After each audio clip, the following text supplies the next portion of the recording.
Hi everyone. So welcome to the 16th celebrity typing live stream. My apologies for the lateness. Have had a bit of a busy one this evening. So yes, welcome. Welcome. And I can see we've already got two requests. Thank you, Isaac. Thank you, Pale Valkyrie. Let's start with Clement or Clement Vallandigham. Is that right? Vallandigham. Clement Vallandigham. Let's take a look. So if anyone else wants to make a request, all you have to do, if you don't know the rules already, is send me a super chat of at least $20 and I will look at the person you want me to look at. All right, let's start with Clement Bellandium. Now, let me just check I'm actually sharing my screen correctly. I'm not. Let me share my screen. All right, good. So Clement Bellandium, who is this person? He was an American lawyer and politician who was the leader of the Copperhead faction of the anti-war Democrats during the American Civil War. Oh, thank you for the donation. Greatly appreciate it. I'm not sure. GTQ, what is GTQ? I guess it is a currency. Let's check that.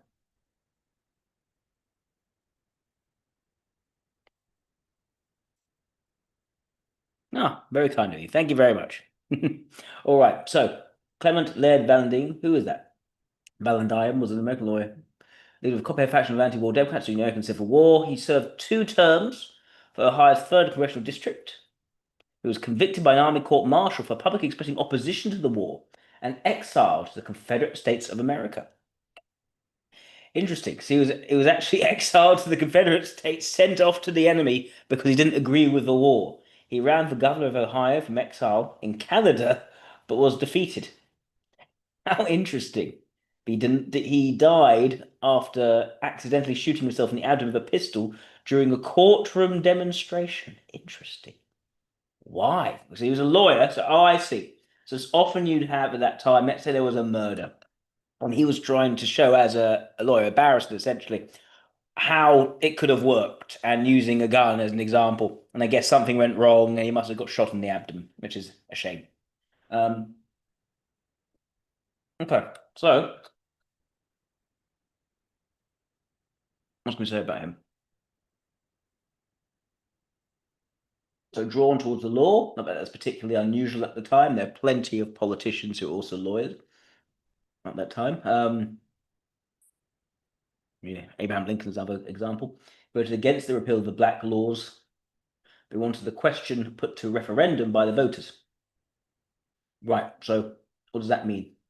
So he voted against the repeal of the black laws, which were racially segregationist, discriminatory U.S. state laws that limited the freedom of black Americans over white Americans. Right. So he wanted the question put to referendum by the voters. Okay. So does that mean he actually opposed it in its nature, or that he wanted it to be decided by referendum? Was this a purely principle-based stance, or was this based on a belief in some sort of racial supremacy and using the referendum as a way to delay or reduce the likelihood of it actually being successful? I don't know. He ran for Congress in 1956, now defeated. He appealed to the Committee of Elections, and that illegal votes had been cast. The House eventually agreed, and he was seated on the next to last day of the term. Interesting.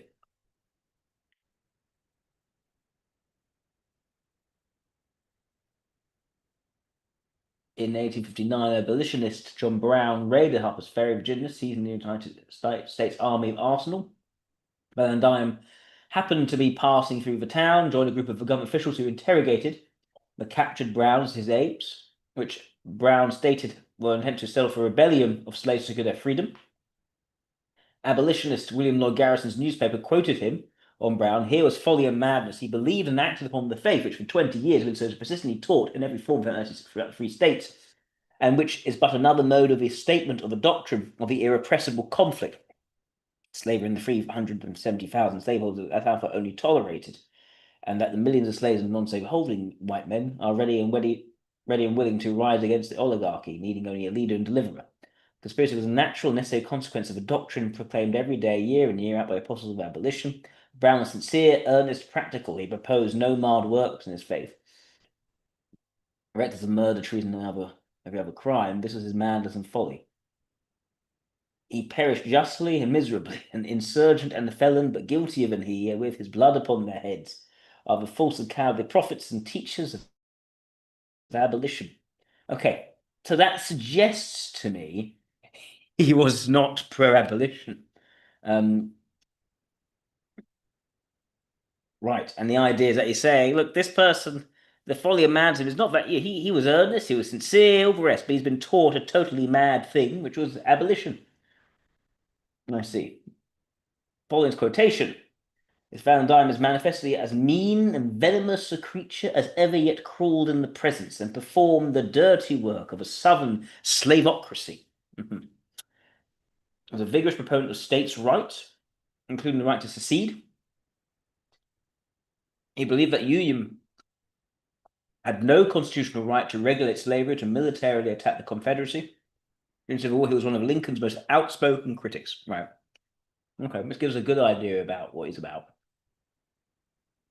The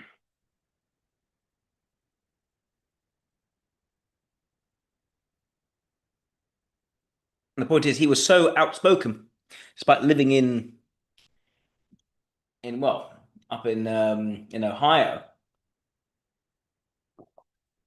But yes, he was actually arrested and expelled, considered by Lincoln to be a wily agitator. Was wary, making him a martyr to the Copperhead cause. He ordered Valentine to be sent through the enemy lines to the Confederacy, doing Confederate lines.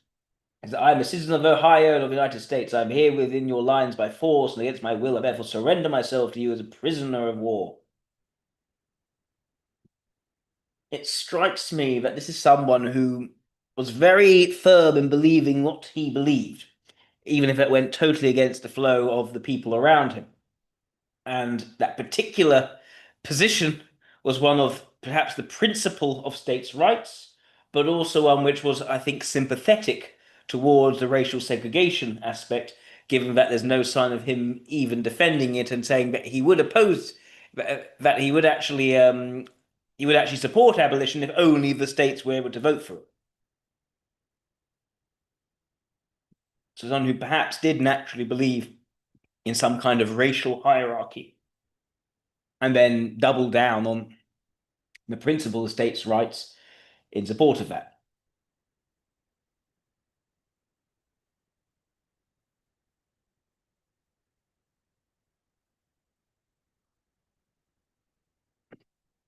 The Northwestern Confederacy in Canada, sometime around 1864, he became a leader of the Order of the Sons of Liberty and conspired with Jacob Thompson, other agents of the Confederate government, to form a Northwestern Confederacy consisting of the states of Ohio, Indiana, and Illinois by overthrowing their governments. Goodness. Okay, so this is not just someone who is just sticking to a certain principle. This is someone who is actively organized in opposing, um, well, opposing the Yankees, you could say.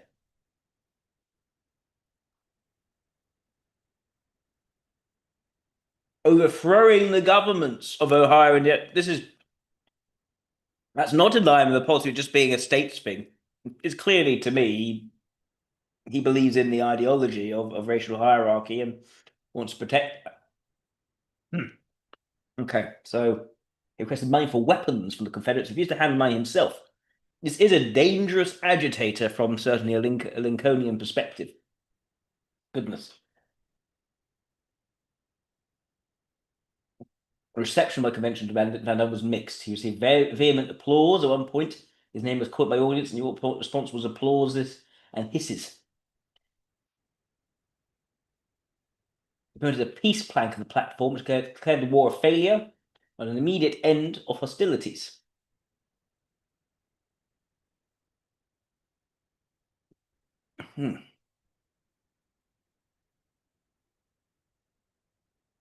Very interesting.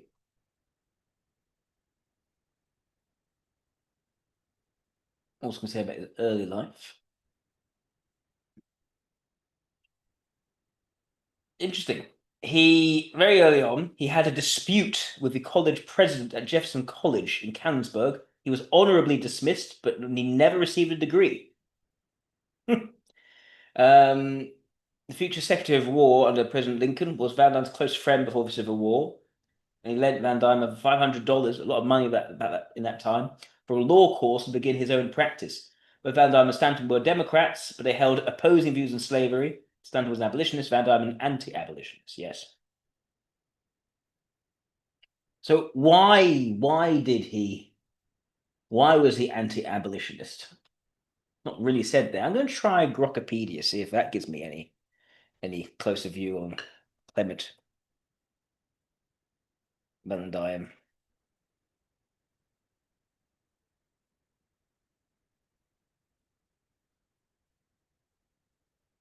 His congression was marked by fierce denunciations of Lincoln's administration, resistance to war funding measures, and public advocacy for armistice within the Confederacy.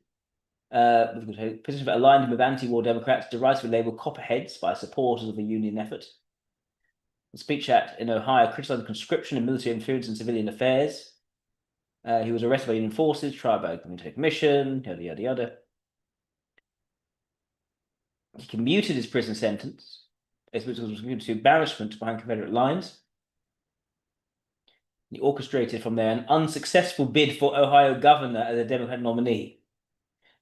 He returned clandestinely to Ohio after Union declined to enforce his exile and his legal practice post-war, though further political campaigns yielded defeats. Yeah. Okay. What else can we say here?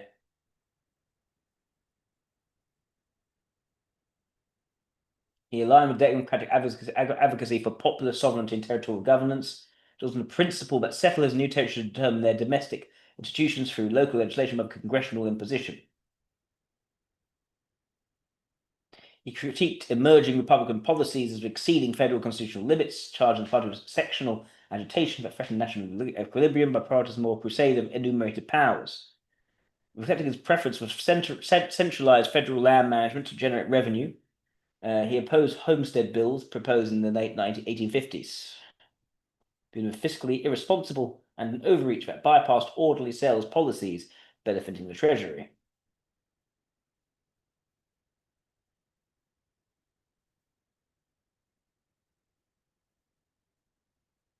Right, he maintained the federal government possessed no constitutional authority to regulate or abolish slavery in the states, emphasizing the 10th Amendment's reservation of non-delegated powers to the states or the people, which is in a strict interpretation of federalism, arguing that congressional interference in state domestic institutions violated the limited powers enumerated to the Constitution and echoed the founders' intent for decentralized governance. Public speeches. Yeah, we talked a bit about the speeches.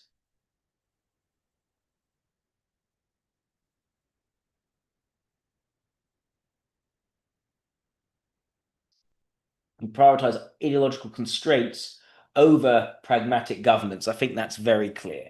He is ideologically, well, let me see. He foresaw that the influx of territories would amplify economic and political tensions. And for non-interventionist approaches, emphasizing that unresolved slavery questions and the expansive doctrines would impose unsustainable administrative burdens and invite ongoing legislative paralysis. That's an interesting point. So are they saying here that his stance reflected skepticism towards those which prioritize ideological constraints over pragmatic governments? He doesn't seem particularly pragmatic here. I'm not sure.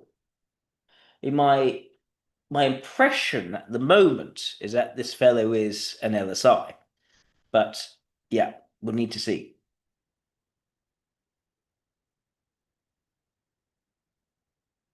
Ah, thank you, Ohola. I will take a look at him later. Thank you very much. Let me just check that.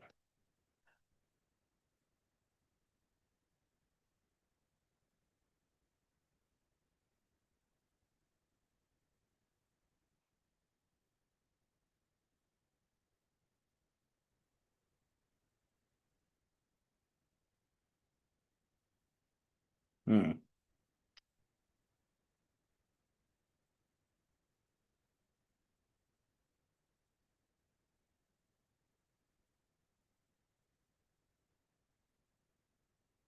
Hmm.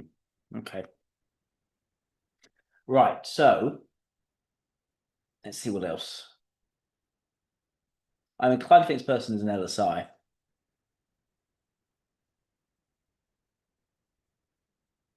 Let's see what can be said about him.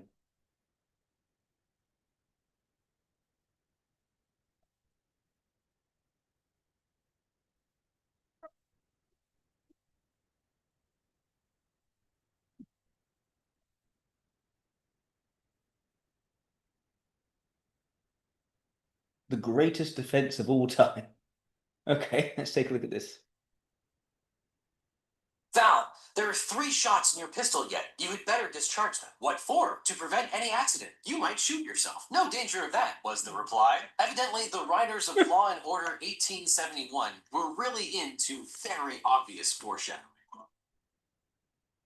Among the many sworn duties of lawyers, perhaps the most famous is that of zealous advocate. A lawyer is duty-bound to do everything reasonable and ethical to help a client achieve their goals. The best lawyers burn the candle at both ends with long hours and little sleep in service of zealous representation, figuratively killing themselves for their clients. But do you know the story of perhaps the greatest defense attorney of all time, who took the oath of zealous advocacy just a little too seriously by not figuratively dying for his client, but literally dying for his client? Well, today we're going to discuss the curious case of Clement Vallandigham, whose novel legal defense got his client acquitted of murder charges at the cost of his own life. Along the way was found guilty of treason and exiled before sneaking back into his country in disguise. It's going to be a wild ride. So let's get started.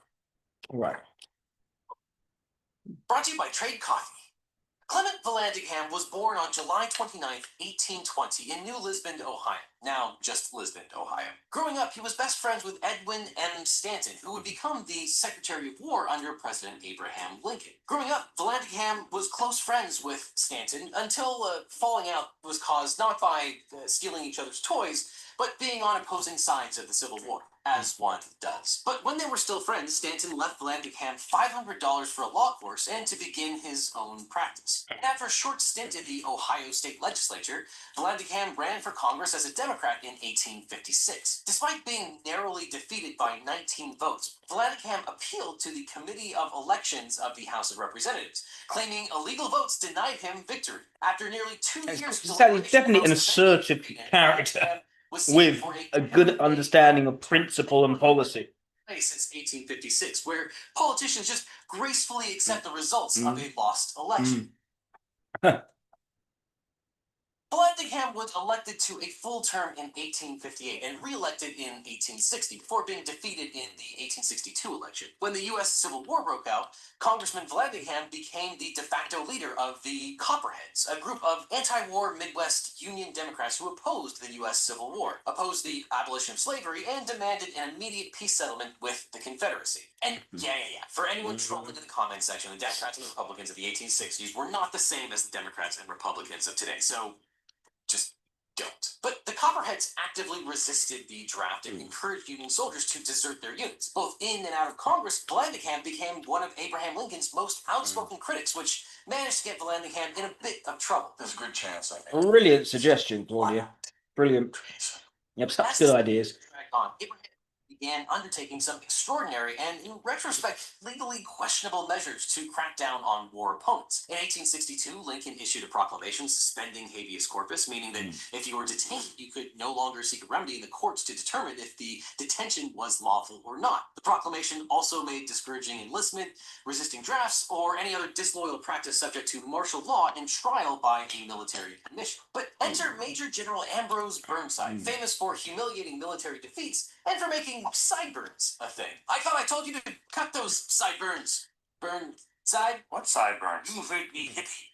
But after losing the Battle of Fredericksburg and the Battle of Crater, Lincoln demoted Burnside and sentenced him to Ohio, where he quickly made a name for himself. A few weeks after Vallandigham returned to Ohio, Ambrose Burnside made his move against the rebel Copperheads. In April 1863, Burnside issued General Order Number 38, which declared Jedis traitors to the Republic, leading to the Great Jedi Purge. No, that's not what happened. Sorry, wrong Civil War. But what Burnside's General Order Number 38 did was to make it a crime, in some cases punishable by death, to express public opposition to the war. The order stated, the habit of declaring sympathy for the enemy will not be allowed in this department. Persons committing such offenses will be at once arrested with a view of being tried, or sent beyond our lines into the lines of their friends. It must be understood that Pretty sure that's not going to be constitutional. Will not be tolerated in this department. And of course, the beatings will continue until morale improves. But on May 1st, 1863, now ex-Congressman Vallandigham organized a rally in Mount Vernon, Ohio, denouncing the order, the war, and demanding the immediate removal of King Lincoln. And in his speech, Vallandigham, unaware that Union agents were in the audience, taking notes, asserted, among other things, that the Civil War was a sinister plot not to preserve the Union, but to free slaves and enslave whites in their place. And thank goodness we are a long way past the days of public officials who spout baseless conspiracy theories. Vallandigham asserted the Constitution protected his right to speak freely despite the order. Ambrose Burnside disagreed. And in the early hours of May 5th, 1863, 150 Union soldiers surrounded Vallandigham's home and arrested the former congressman for treason. And as a result, Vallandigham was brought before a military tribunal where he refused to enter a plea. Ever the lawyer, he argued that the military tribunal lacked jurisdiction to hear his case, as he was not a member of the military nor a resident of a state in rebellion or in a state under martial law. And Vallandigham contended that the Constitution guaranteed his right to have his case heard in a civil court in front of a jury of very lawyeristic. Constitution, clear as day. The military tribunal disagreed. Vallandigham was convicted of, quote, uttering disloyal sentiments and attempting to hinder prosecution of the war and sentenced to 2 years in a military prison. Vallandigham actually appealed his case all the way to the Supreme Court, arguing that as a civilian, he could not be tried as a military tribunal, which gave rise to the Ex parte Vallandigham case. In Ex parte Vallandigham,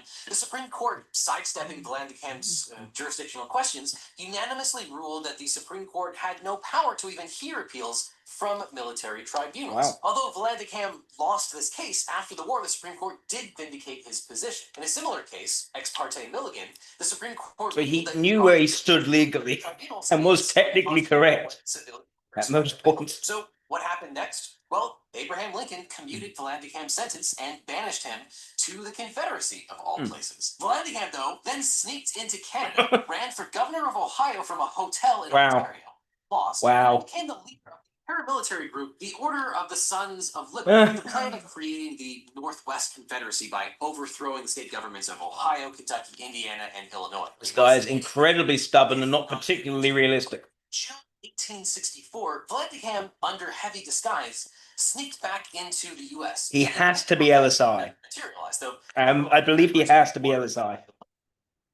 Conspiracy to commit treason by a military tribunal, where, of course, Vallandigham gave testimony, only to have their own tribunal convictions thrown out by the Supreme Court by, you guessed it, Ex parte Milligan. But after failed bids in the Senate and House, Vallandigham resumed his law practice. And this is where things get really interesting, because, alas, 'twas the overzealous lawyer that killed the congressman. In 1871, Clement Vallandigham was halfway through trying what he... Overzealous lawyer, sounds about right. It actually turned out to be the last case of his entire life. Enter his client, one Thomas McGee, who had been charged with the murder of a well-known local tough guy and scoundrel, Thomas Myers. And one fateful Christmas Eve in Hamilton, Ohio, Myers had been playing cards in a private room in a bar where 5 men burst into the room and a barroom brawl broke out. As Myers rose from his seat, rummaging in his pocket to draw his pistol, a muffled shot was heard. Myers drew his gun, fired a couple shots before he collapsed, dead. Those who witnessed the chaos kept bringing up one murder suspect, Thomas McGee, with whom Myers had a long-running feud. But the defense's theory was that Myers had in fact accidentally shot himself in all of the ruckus. And ever the hands-on lawyer, Vallandigham was dead set on proving this theory correct to his co-counsel. So, like any good defense, this wasn't accidental. Began inspecting the murder weapon. And after firing 2 rounds of his 5-shot Smith & Wesson revolver into a square of cloth to test whether it would leave a mark of powder, Vallandigham headed back to the hotel with his co-counsel. Newspaper accounts at the time recounted the following conversation that would portend Vallandigham's impending demise. Co-counsel Milliken, ever cautious and thoughtful, said, "Val, There are 3 shots in your pistol yet. You had better discharge them. What for? Responded Mr. Vallandigham. To prevent any accident, replied the cautious attorney. You might shoot yourself. No danger of that, replied Mr. Vallandigham. I carried and practiced with pistols too long to be afraid to have one in my pocket. You'd better be careful, though, said Mr. Milliken. Never fear me, was the reply. Evidently, the writers of Law and Order 1871 were really into very obvious foreshadowing. And when Vallandigham returned to the hotel, he received a package, an unloaded revolver that had been used as a trial exhibit. Back in the hotel room, Vallandigham placed both weapons on the table, side by side. And as other lawyers joined him in the room, Vallandigham proceeded to test his theory that Tom Myers shot himself. Vallandigham, accidentally grabbing the loaded gun because, obviously, he placed the revolver in his pocket and slowly drew it out. He pointed the gun at his abdomen, in the exact position he believed Myers shot himself. Thinking the gun was unloaded, he pulled the trigger. My God, I shot myself, Vallandigham exclaimed as he reeled towards the wall. At least 4 jurors who were staying at the hotel entered the room to see what had transpired. Word spread throughout the town. Maybe there was something to Vallandigham's theory. Maybe. Well, Vallandigham died the next morning. His final words were, I may, however, be mistaken, but I am a firm believer in the good old Presbyterian doctrine of predestination. So, what happened after? Makes sense. Well, after 2 trials, first a hung jury and then a second-degree murder conviction that was set aside for jury misconduct and the lack of evidence, McGeehan was acquitted in his 3rd trial. So, great job. He's a really good lawyer. After his acquittal, McGeehan published a self-serving autobiographical work entitled Thomas McGeehan, A History of the Life and Trials of Thomas McGeehan. McGeehan actually used a print of Vallandigham shooting himself as the cover. And after being run out of town, McGeehan soon returned to Hamilton, Ohio, only to realize he still had enemies. And the universe has a dark sense of humor. So after being acquitted for murder in a barroom brawl by potentially the greatest defense attorney of all time, McGeehan would soon meet his end, being shot to death in a bar. As reported by the whimsically named Tiffin Tribune, the Hamiltonians threatened to take his life if he attempted to make his home in that city. And they evidently don't like to be caught in a lie about a small matter of that kind. As for Ambrose Burnside,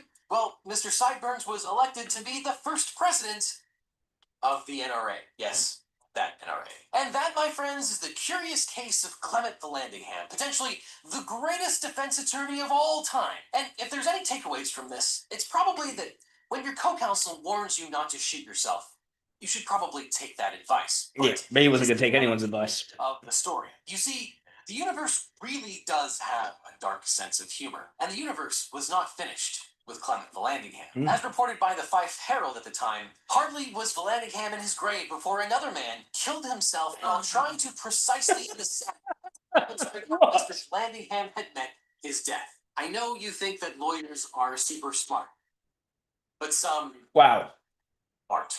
And while this is a tragic example of client advocacy gone wrong, remember, the 1800s were a much different time, and thankfully, today, we are much more responsible in how we handle our firearms. You might ask yourself, how was it possible that Clement Vallandigham actually shot himself? Well, it was probably because he was under-caffeinated, because a lawyer is only as good as their most... Okay, I don't need the adverse. Right, so, yes, I think Vallandigham was almost certainly an LSI. I want to just look to see if there's any other perspectives.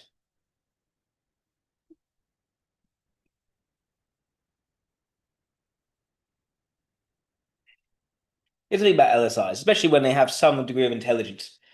They are infuriatingly correct at the same time that they're so damn stubborn.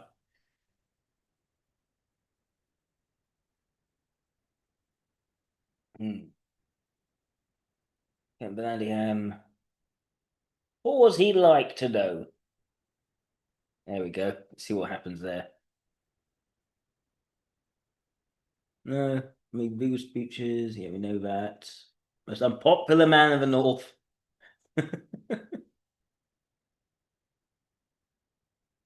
I provoked and publicly denounced the order.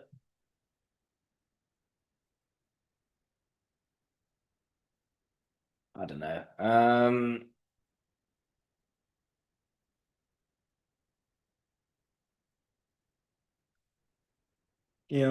Yeah.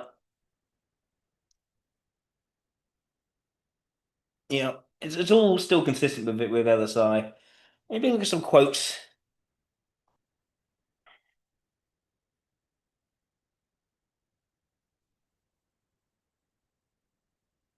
Hmm.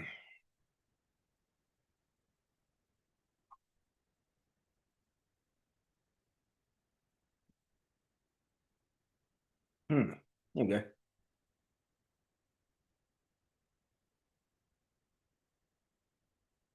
No, it's actually going to show me some. This is too long. No, I want to see just quotes.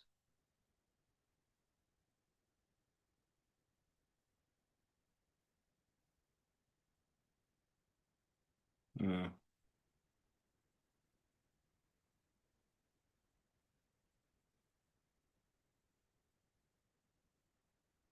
No, I can't find much, unfortunately. But yeah, no, I think LSI for Villandigham. So thank you for that one. Thank you, Isaac. Greatly appreciated. Let's move on now to Kamikaze Short Bus. Right, I don't know who Kamikaze Short Bus is, but we shall see.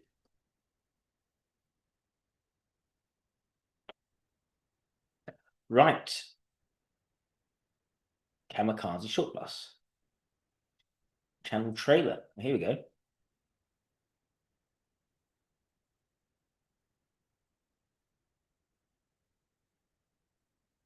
Hi, I'm Kamikaze Short Bus. I'm a retired professional 3D character modeler with a degree in digital production. Working in visual effects was so traumatic that it gave me permanent brain damage. The worms in my skull told me that making a YouTube channel would probably be much more fulfilling, so here we are. What do I do on this channel? Whatever I want.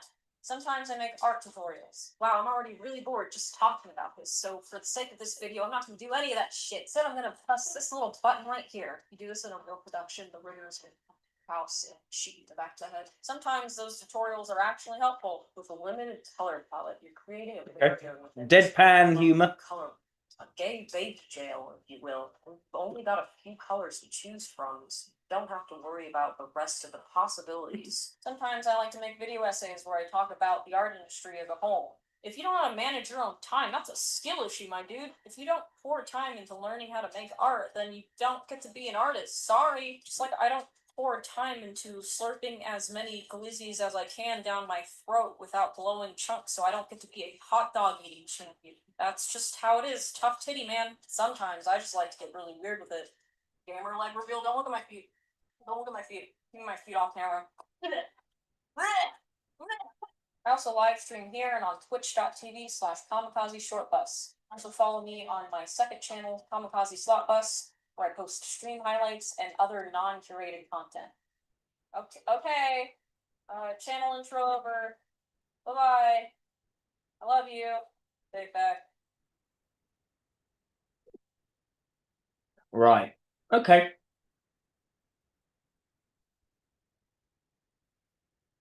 Let's see what some of her videos are like.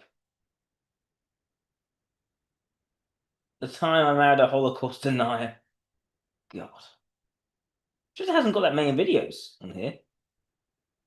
Maybe she deleted a load of them.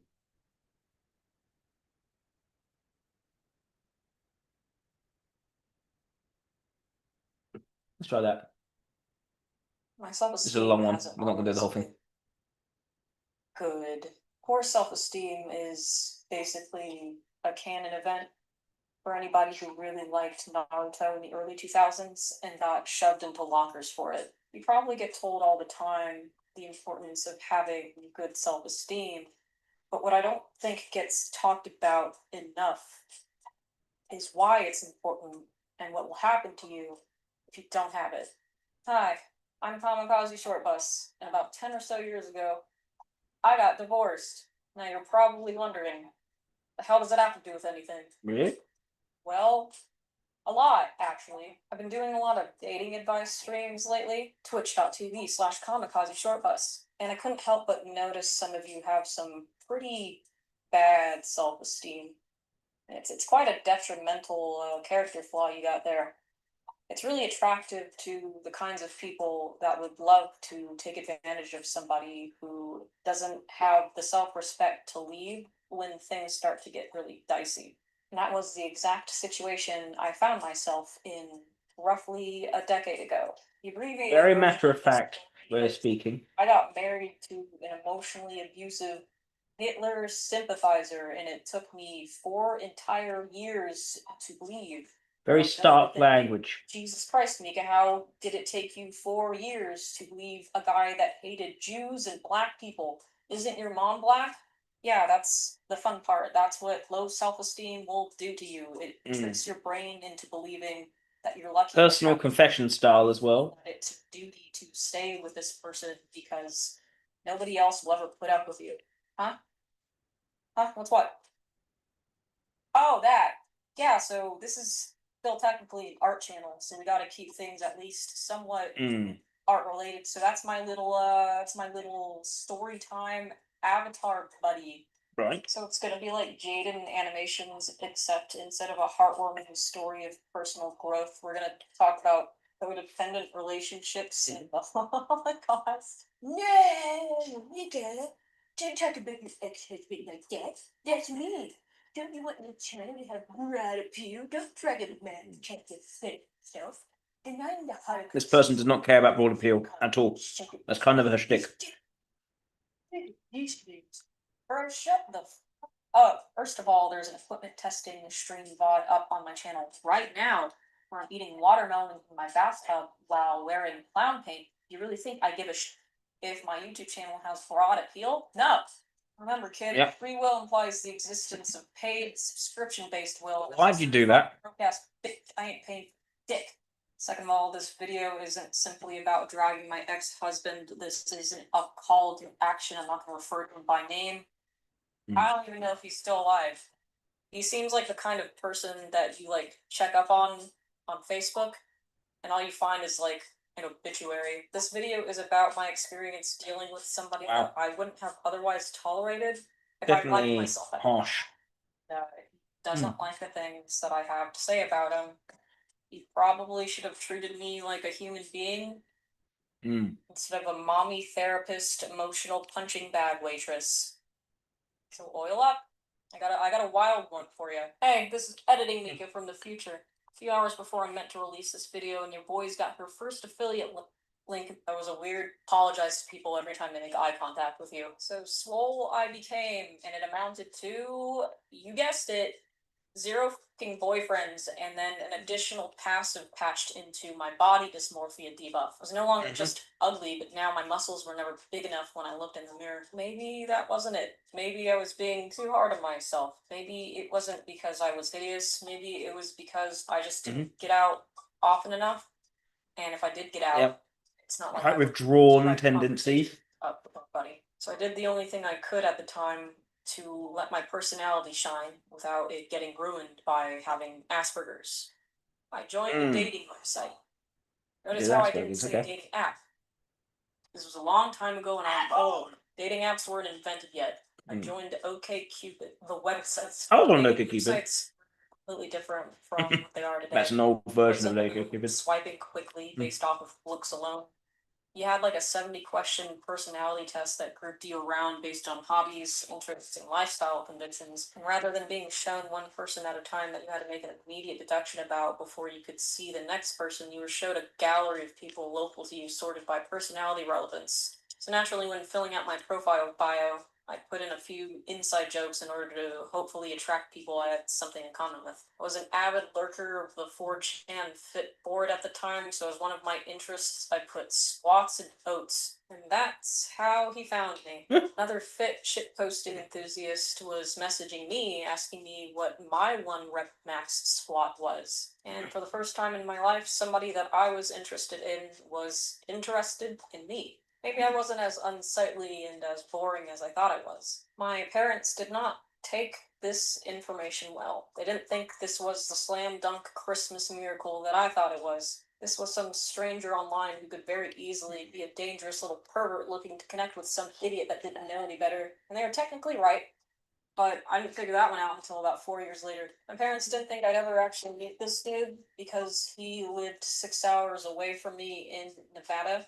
So they just told me to stop talking to him. So in my naturally defiant fashion, I ignored everything I was being told. I made secret arrangements to get on a Greyhound bus to see this man because I was simping hard before that was even a word that people used all the time. I ran away from home to do this, and about halfway into my journey, my helicopter parents figured out what I was doing. Committed to and filed a relationships? Kidnapped person's report against me. Yeah, And cops she were was waiting young. for me at the next bus stop. And so was he. Like I said, I'm not going to name this guy. I'm not even going to draw him properly. I don't remember what he looks like, and I'm not going to scour Facebook to check.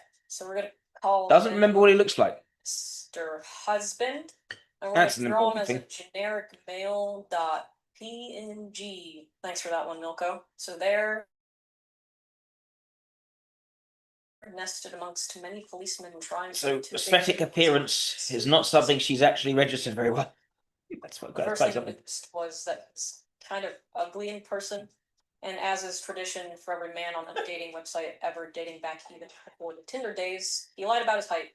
We were the same height. I'm not a girl that cares about height, but I really wish men would stop lying about this shit. I'm gonna find out anyway if we go out on a date. But none of that really mattered to me, as I'd already spent about 3 months simping for this guy online. And I thought we had a genuine connection, and mentally I was already picking out names for our kids. I struggle to think she actually doesn't Not being able remember. to do anything about this situation because we were both legal adults, so Mr. Husband was not, in fact, a sex offender like my mom told him that he was. So we went ahead and continued on our date. And it was really nice, and at the end of it, he told me he loved me, and I was over the moon about it. Of course, I didn't realize how much of a red flag that was at the time. This was my first anything ever. Thought I was like getting the Disney princess fairy tale treatment with the guy telling me that he loved me after 90 minutes. Love bombing?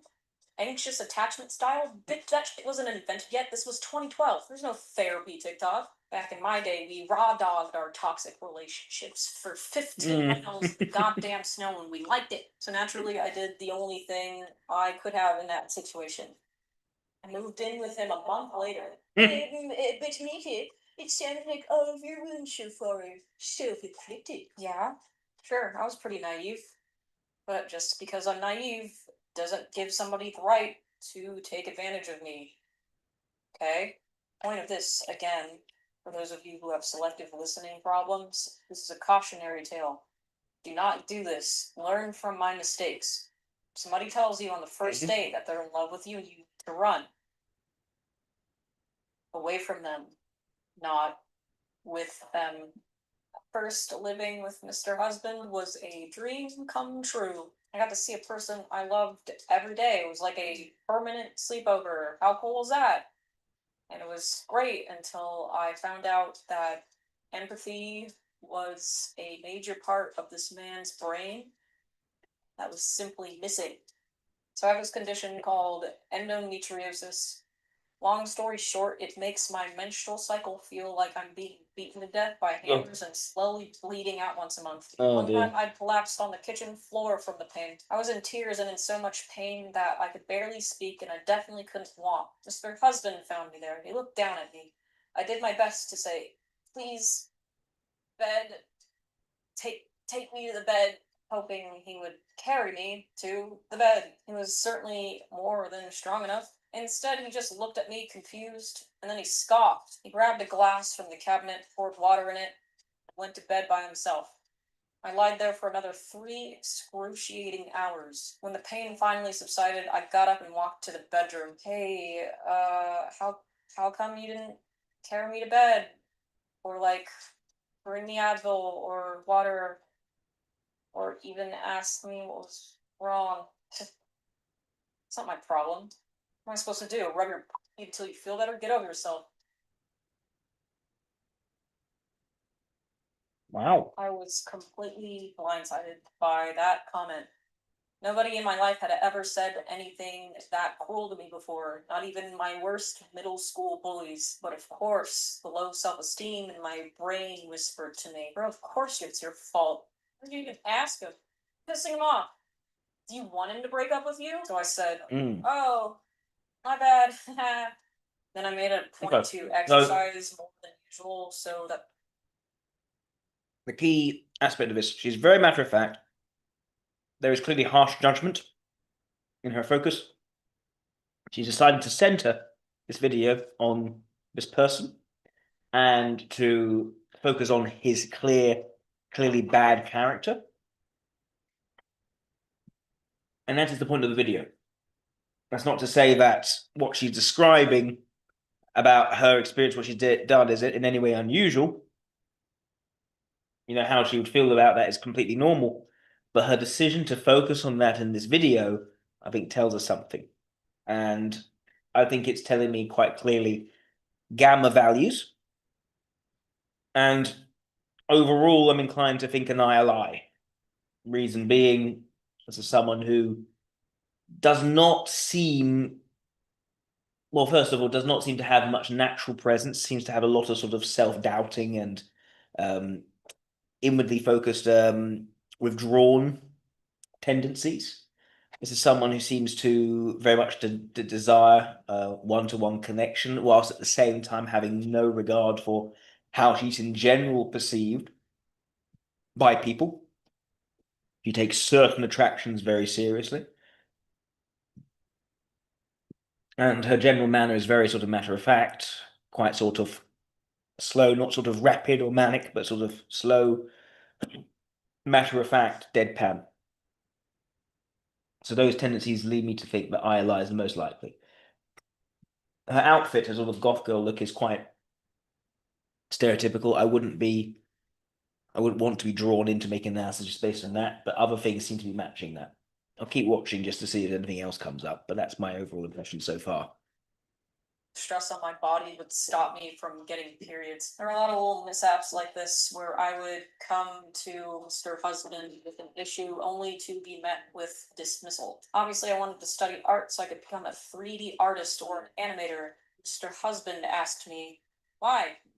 Not even good. Again, crushing my spirit. You'll never make it, he said. I think this criticism was born out of some sort of inferiority complex, since Mr. Husband didn't really have any ambition outside of getting jacked. He was a cab driver and then he quit being a cab driver because he hated that. He wanted to be a firefighter for a little while, but it's too short. And then he saw me and he saw the light in my eyes whenever I geeked out over Pixar's greatest hits, and it was a fire that he couldn't recreate in his own heart. So instead, he opted to try and put out mine. This, of course, did not work in the long term, but at the time it was pretty devastating to hear that someone that was supposed to love you didn't believe in you at all. Again, something that would have been grounds for a breakup for anybody else with a normal level of self-esteem became me gaslighting myself into thinking, oh, I just need to prove myself to him. Then I'll be worthy in his eyes. And I felt kind of guilty that I had this dream and Mr. Husband didn't really have anything. So I tried to pry deeper in order to get something out of him. And the best he could come up with was he just wanted to get really shredded. Since I was his live-in GF, I also really wanted to prove that I was useful as a long-term partner. Right. So Right. this is how he goaded me into cooking for him 3 times a day for years. Wow. You can't get jacked if you don't eat. That was my problem now. If anyone ever asks me in my stream chat why I hate cooking so much and why I don't even do it for myself, and at times I resort to keeping a single block of cheese in my fridge in order to meet my nutritional needs, this is why. Yep. For Mr. Husband. Yeah, I lie. It's the introversion is not important to her, but she will do it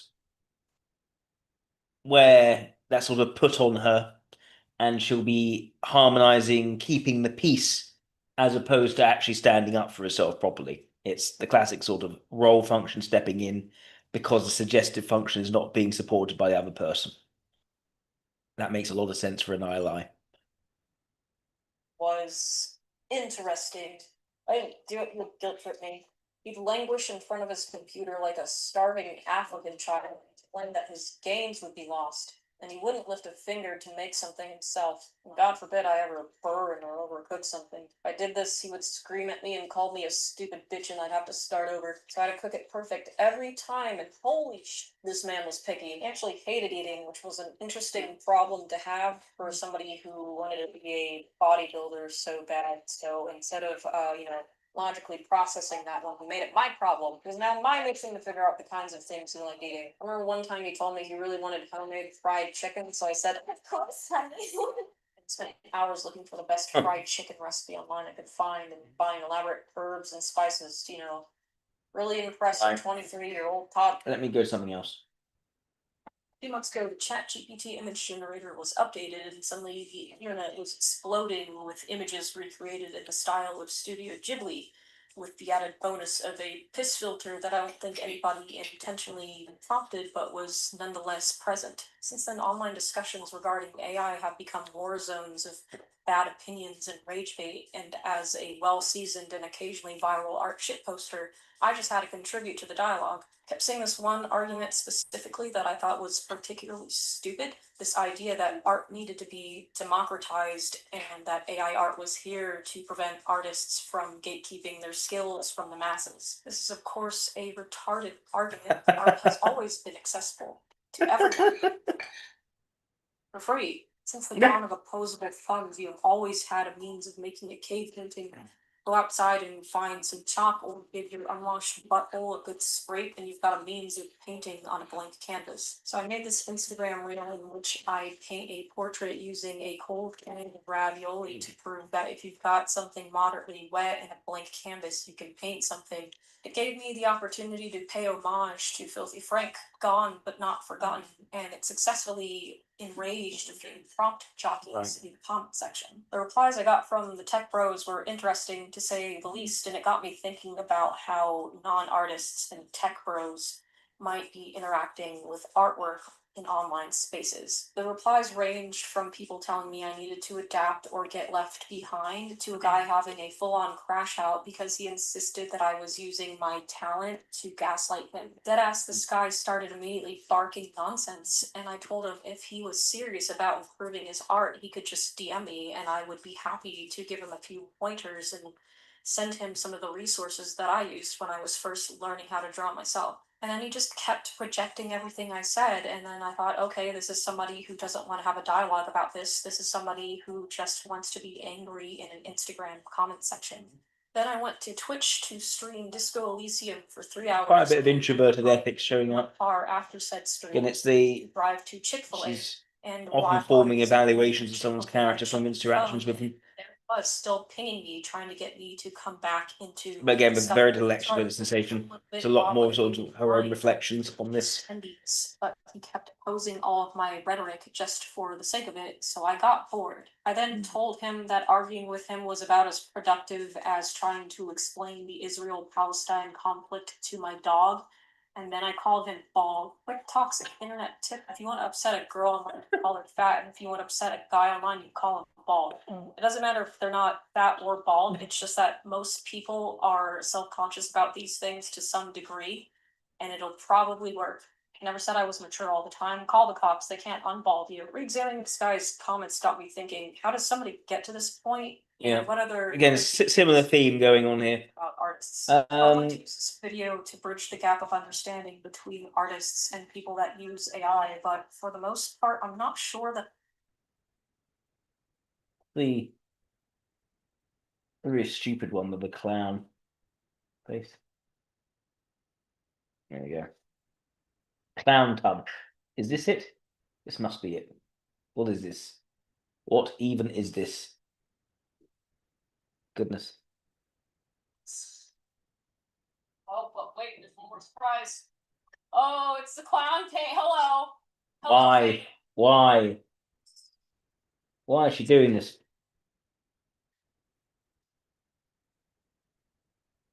Who dared this up to me? Thank you. I can't see it. Yeah. Oh, she does remind me quite a bit of you. I must say.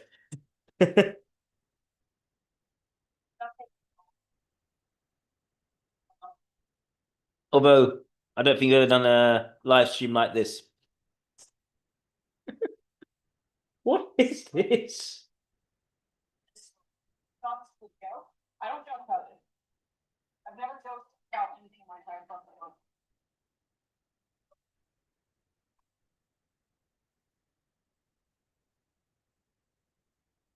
What is she doing?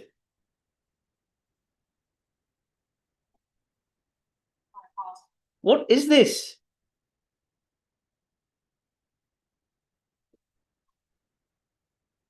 Am I allowed to stream this? think he's cute. I don't know. Funny shit ever. Socks. I don't know what you're talking about. This looks like something I shouldn't be allowed to stream yet. I'm in the top chat. I can't objectively say why I can't, but there's something about it as you think I'm not allowed to stream this. Such an enjoyable time in my life, actually. I'm having such a good time. I'm having an amazing time right now. Hello. Why isn't he why? Floaties? Because he's made predominantly out of air. So I think he's fine in terms of like floating. I think he's okay actually. Good enough. He's fine. He has pants on though, because which will probably ban me if he doesn't have pants on. I should. Oh, I need more paper towels. Very wet. It's very wet. I don't like it. She doesn't like it. Why is she doing it? Yeah, no, that's not good. That's not good. I will not feel comfortable having a microphone anywhere near a bathtub like that. I'm having an amazing time right now. Oh yeah, relax. I'm relaxed right now.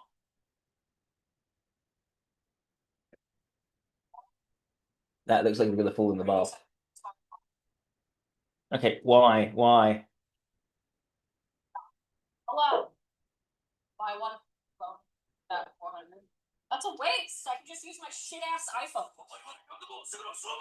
Plastic bag over. Money's, yes, correct. Money's is up for grabs. I don't know how I'm gonna pick. I guess I'll just read it.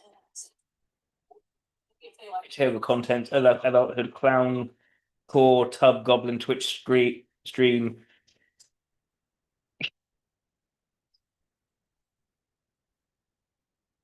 probably I mean, people love this. I just don't understand the why. follow me from stop doing all that weird shit. And then he because I gave him mod privileges in my Discord, because again I didn't really give shit. I was being original. Is this sort of like a work of art thing? Is it just about art?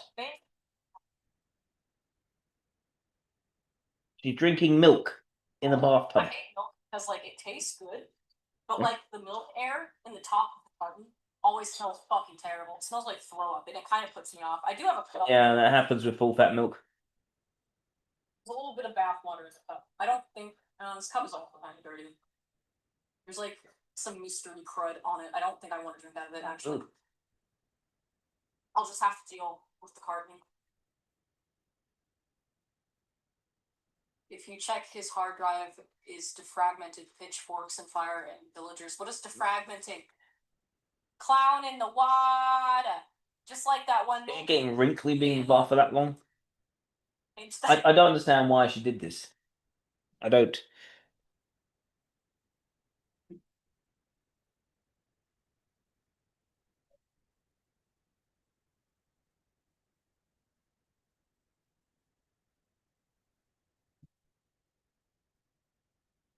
And for a best clown in the hot bathtub persona is stream while sitting in the bathtub.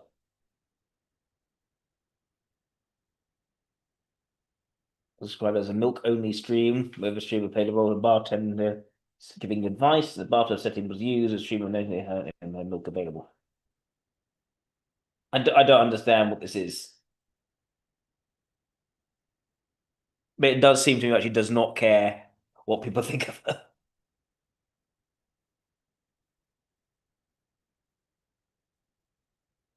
But I am sort of just confused by it.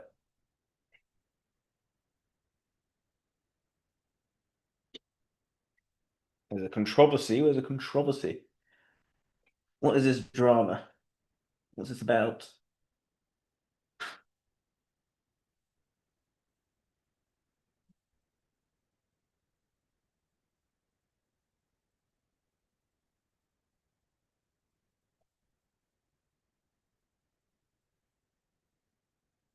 Okay, she used the N word.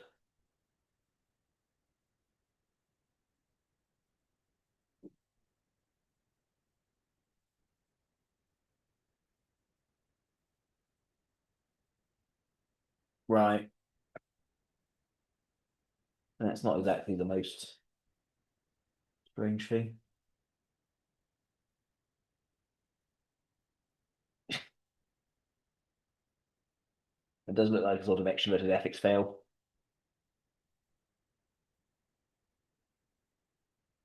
I mean, the reason it doesn't look black is that her mum's clearly half black. Probably quarter.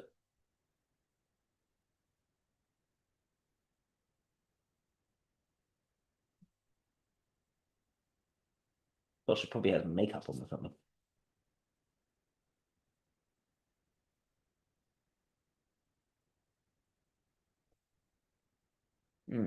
It's a kick channel.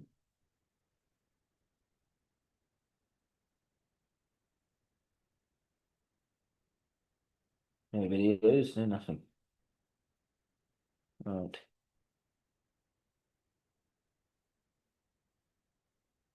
Any more about this controversy?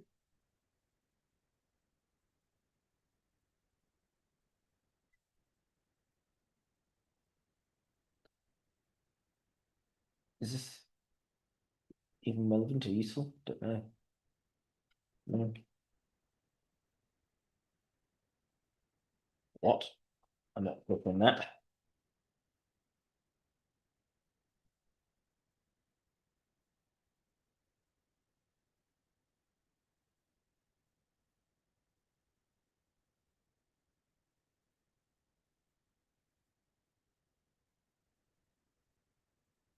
So basically, this video is the source of the controversy.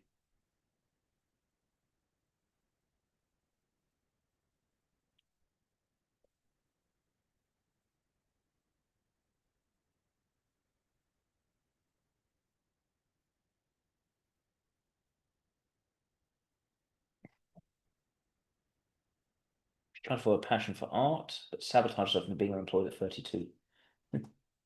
Right. We're gonna do a little show and tell today. This is my college degree. Wow, look at that. It says Bachelor's of Fine Arts in Digital Production. Isn't that cool? Isn't that pretty sweet? I have a bachelor's degree.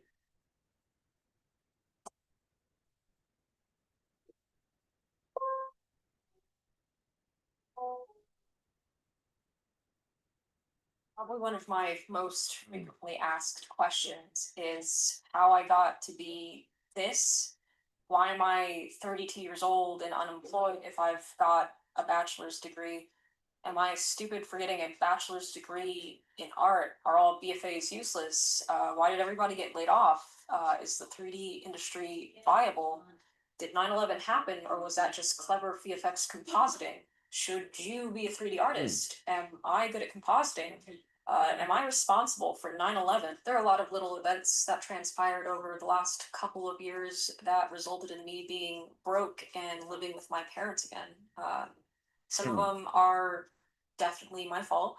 Some of them are due to pretty predatory practices in the industry at large, and some of them are just because the economy is really, really bad, and I just wanted to talk about that. A lot of you that watch my content are doing so because you've recently enrolled in a VFX production program yourself, or you're thinking about it, or perhaps you're in the same situation as me and you're trying to do an autopsy on what the hell happened here. It's hard to get the full truth out of people who participate in the industry because a lot of them have some pretty bad Stockholm syndrome about it.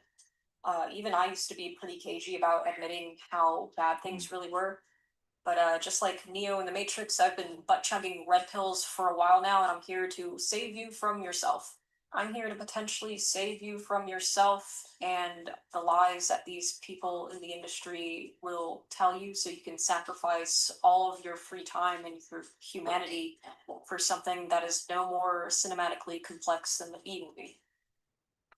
When I was a kid, I always really liked drawing. Unfortunately, I was also very, very stupid. I got mostly C's, D's, and F's throughout high school, and I don't even think I graduated with a 3.0. It was probably below that, I'd say. I always hated school. I hated anything that didn't have anything to do with art. or band. I ended up getting into a state college, not any of the cool ones, the ones that you go to when you're too stupid for the cool ones, or you just live close by and you don't want to have to deal with dorm life. I was hoping they would have 2D animation, and of course they did not. So I took something that was like tangential to animation, but not really. I was kind of studying film and kind of wasting a lot of time at modern art museums, but you know, it was the best I could get at the time. Going to a 4-year university is a stupid meme, by the way. Your first 2 years are going to be spent doing essentially another 2 years of high school where you have to take general ed only, and you're not going to be able to take anything that actually relates to the thing that you're studying. So you're better off going to a community college instead of wasting a bunch of money at a 4-year. Finally, my first 2 years were up, and I got to take my first art class. I get to class for the first time, and our art teacher is this very leathery man with a low-cut white blouse and a bad toupee, who is handing out pieces of butcher paper and little gummy worms to everybody that walks into the door. This motherfucker says, "Okay, everybody, I'm going to dim the lights now, and we're gonna put the gummy worms into our mouths, and then we're all going to sketch how the gummy worms feel wriggling on our tongues." I dropped out of college the next day. As a Chad Andrew Loomis enjoyer at the time, I could tell with 100% certainty that the longer I spent in that place, the more of my own time I was going to waste. The next 4 years were a blur. I don't know what the fuck I did. I think I got married. I think I was married for a little while. That's a story for another time. A very traumatizing story. Yep, which you did tell. I'm divorced now. If you feel like you're your 20s, it's because you are, but so is everybody else, so I wouldn't worry about it too much. It's my sagely advice for you youngins out there. I applied to other schools that I thought might have had decent art programs, but I kept getting rejected because my GPA still wasn't good enough. Eventually, in late 2015, my dad comes up to me and says, "Hey, I found you an art school that doesn't care about that time you flunked geometry in high school, or that other time you flunked algebra too." He's very sort of raw in how she describes the past. That art school should generally be avoided in this economy, but let's say you must absolutely go to an art school. Like, let's say your parents are just all over your dick about getting that degree, like that piece of shit I threw on the ground earlier in the video, and you really, really want to do 3D art, then and this other sort of thing that she does. Shorts. Cool AI art tips. actually AI art is good because it lowers the barrier of entry for people who can't afford those fancy display tablets. How am I supposed to draw anything cool if I can't afford a fancy display tablet? AI art is here to democratize art. Oh yeah? What about this? Ravioli, ravioli. What's on the canvas-oli?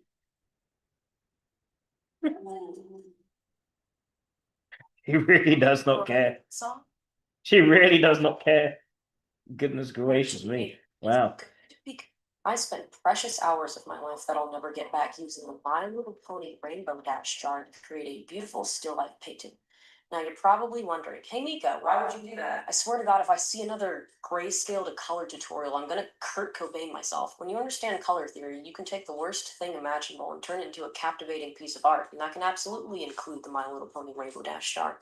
And today I'm going to teach you how, whether you like it or not. Welcome to limited color palettes, baby. With a limited color palette, you're creating a barrier within this overwhelming color wheel, a gay baby jail, if you will, where you've only got a few colors to choose from, so you don't have to worry about the rest of the possibilities. There's a reason why pre-19th century paintings always looked so cohesive. Paint used to be expensive and made out of really weird shit, like ground lapis for blue and fucking dead people for brown. And there wasn't quite a solution for neon green, so people kind of just made do with what they had, and it kind of worked out to their advantage. My personal favorite, the split complementary palette.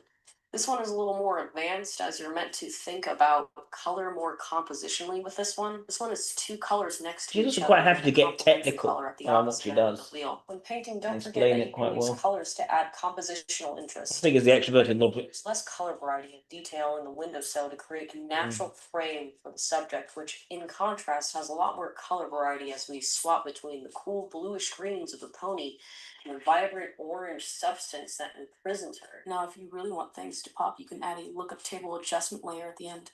Follow me for more art tips or I'm going to start crying. Full YouTube tutorial in the description. Click it! I spent precious hours of my life that I'll never get back. So yeah, I think I lie. I'm not sure what else that she could be at this point. Yeah. Yeah, and also just the lack of interest in the other sort of subjects was very clear as well. It's clear she's not it's clear she's not unintelligent. It's her focus was on art. That's what she was drawn to. She wasn't interested in other sorts of stuff, so she didn't invest any of the time in it. And yeah, going to university and realizing, hang on, in this art, this class is so ridiculous, she just dismissed it immediately with the gummy stuff. So when things line up to where she sees herself going in regards to a particular path or long-term journey, she can be exercise quite a bit of decisiveness. Where she didn't exercise decisiveness in terms of asserting herself with her husband, boyfriend at the time, of course, and that I think aligns very well to the extrovert intuition ignoring and the extrovert sensation suggestive of an ILI. Okay, so that is Kamikaze Short Bus. I think ILI. Let's see who's next. Oh yes. It is Jeffrey Epstein. Da, da, da. I've wanted to take a look at Jeffrey Epstein. This is going to be a fun one and potentially very dark and disturbing one. Well, it will be a very dark and disturbing one. I want to be careful about how we do that. Okay, let's do Jeffrey Epstein. First of all, let's do a usual Grokpedia. Who is Jeffrey Epstein?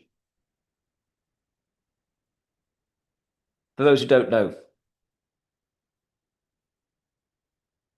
he was, and me assuming he is dead at this point, there are suspicions he might not be. I'm not going to say that, I'm not going to confirm any weird conspiracy theories, or seek to validate them, but at the moment, what can we say? He was an American financier and convicted sex offender whose estimated $600 million fortune was derived largely from advisory work and asset management for a small number of wealthy clients, including Leon Black and Leslie Wexner. On public reporting court filings where the full basis fortune has not been publicly documented.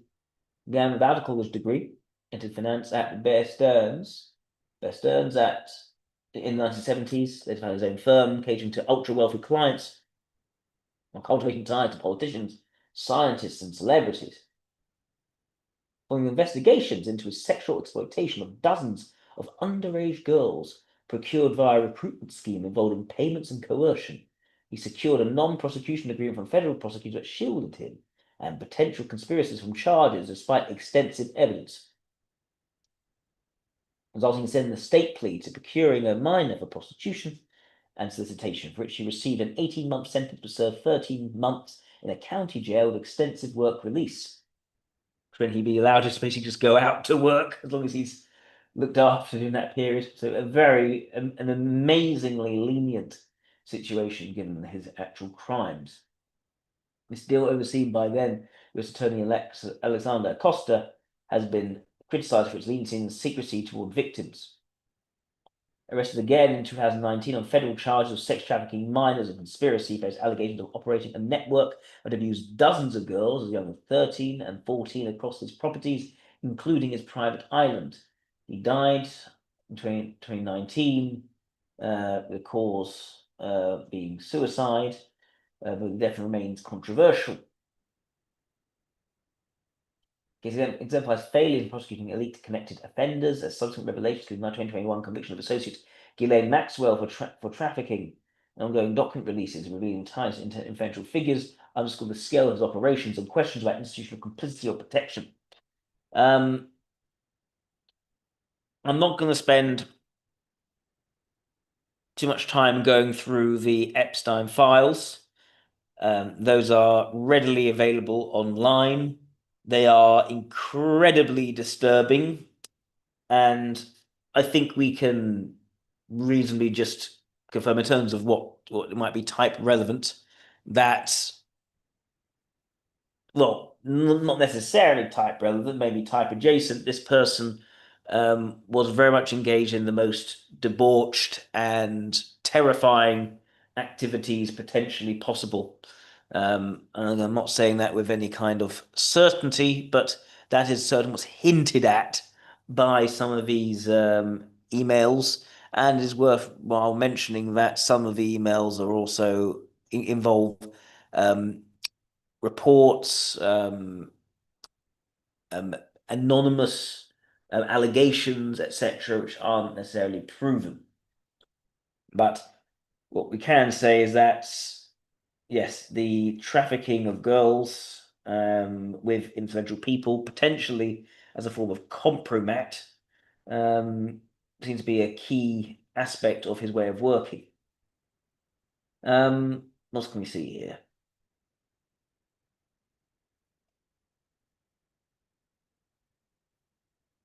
So he was born in Brooklyn, New York City, to Jewish parents.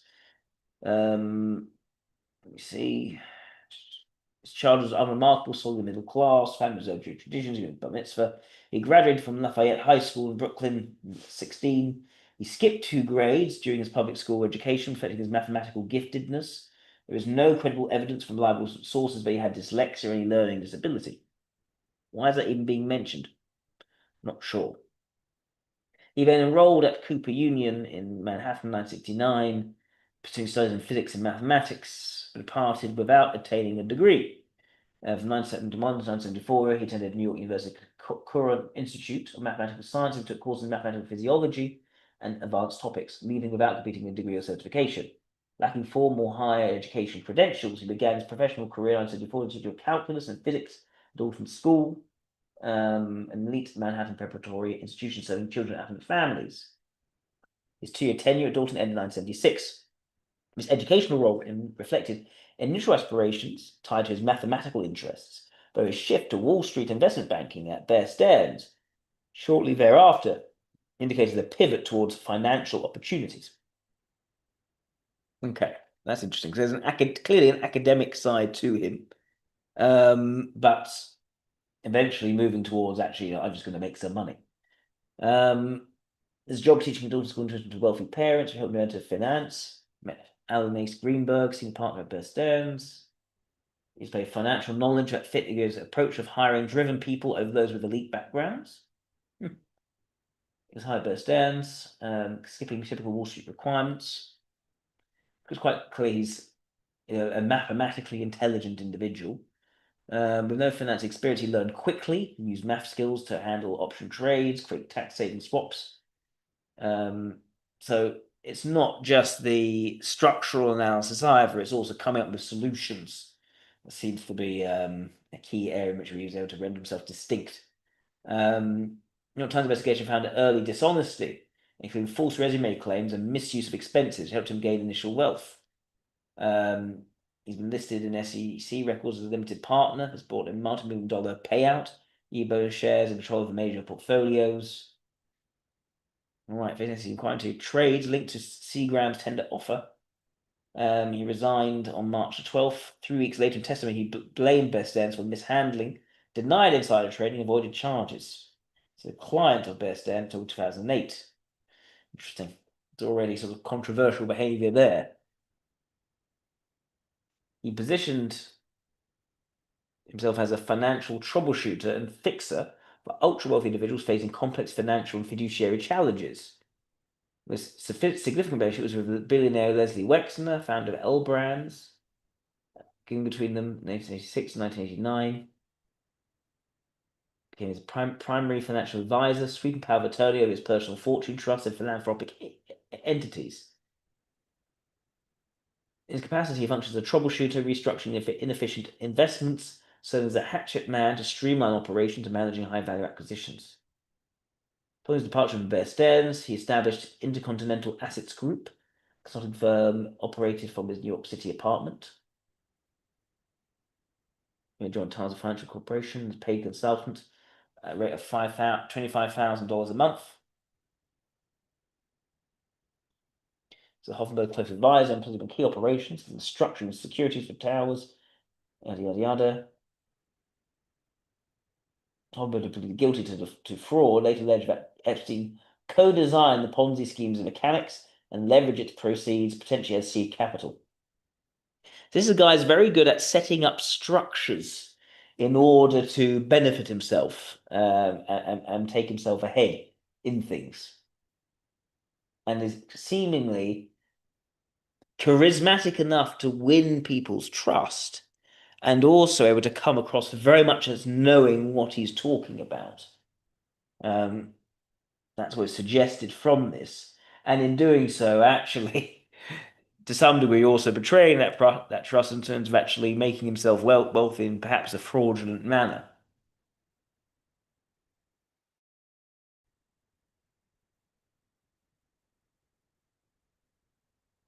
Epstein and Co. High Net Worth Management. He found that Janie Epstein and Company in New York City managed investment for clients with at least $1 billion in net worth. He personally directed all decisions.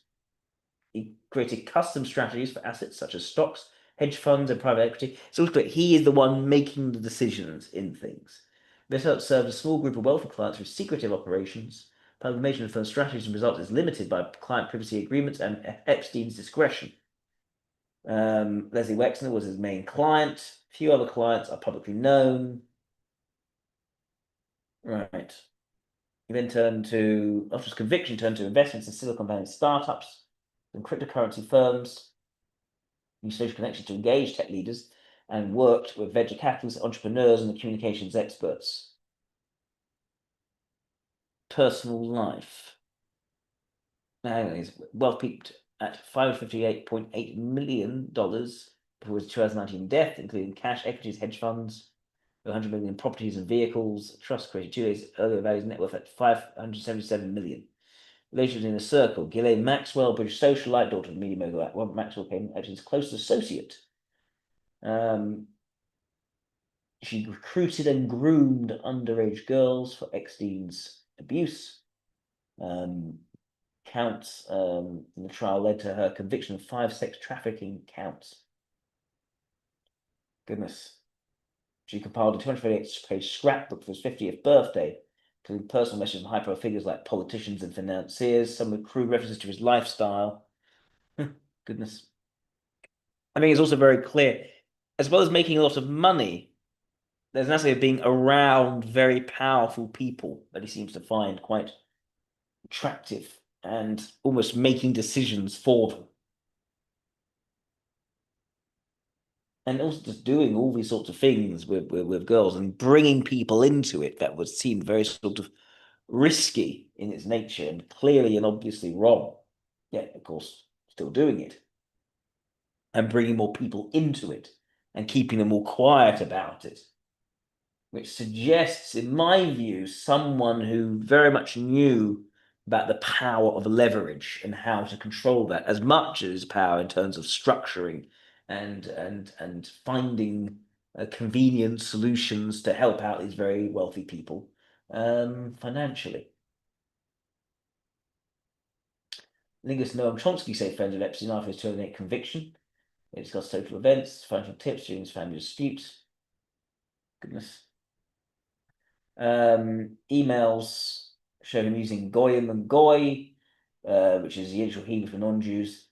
People often think that is a slur.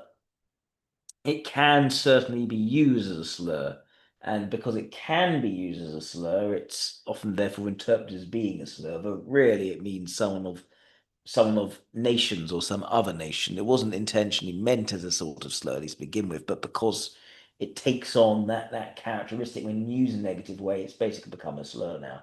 So you use it in jokes about group differences, praising Jewish associates' smarts over goyim, and in quotations in goyim, and noting the event had goyim in abundance. JP Morgan execs brilliant wasps, etc. So there's a sense here of kind of categorizing people by sort of group belonging. You could maybe some people suggested it's some kind of Jewish supremacy. I guess maybe there's some attitude there. There's potentially someone's quite conceited and can identify with some sort of group identity, maybe. Let's see what else. Catherine Rumler been left in White House counsel and joined Latham Watkins' apartment. She met Epstein dozens of times per his schedule after his 2008 conviction. She was set. Rumler became Goldman Sachs' top lawyer. She and Epstein traded many messages. Yada, yada, yada. There are lots of people who, despite his conviction, still wanted to have things to do with him. And that's very interesting. That shows perhaps some charisma. Maybe it shows the actual power and leverage which he controlled over people, even in these sorts of situations. His political and philanthropic engagements, he made campaign contributions to politicians from both major parties, but with a predominance of donations to Democrats during the 1990s and early 2000s. He also supported Republicans, figures like former President Bush.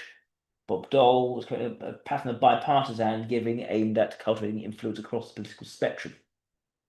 So clearly someone who's interested in expanding his influence and using his money in order to be influential, to be powerful. He made a social relationship with former President Donald Trump, spent 15 years. He described as a terrific guy, like beautiful women on the younger side. Goodness. I think it was also said, then later said that Epstein actually, that Trump hated Epstein or vice versa. So I don't know, something turned there. Apparently Barack Obama referred to as Epstein's boy, apparently, whatever that means. Attended the wedding celebration of Moroccan King Mohammed VI.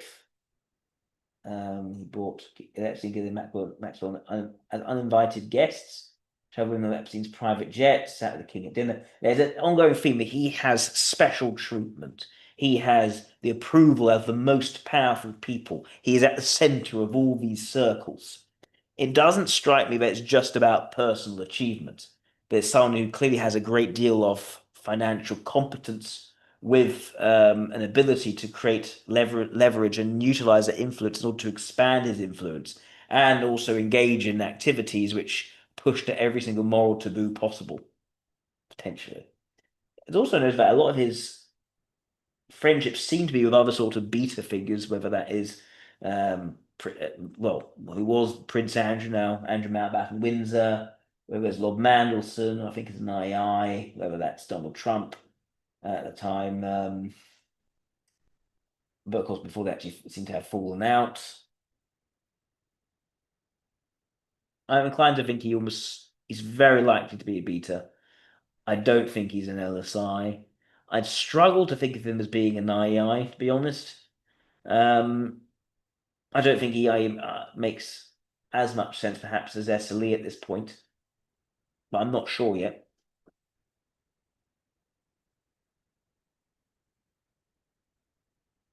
There have been claims of intelligence connections. I think people are undecided whether he was working for Russian or Israeli intelligence. I know there's a connection with Ehud Barak, which would have made support more of an Israeli connection.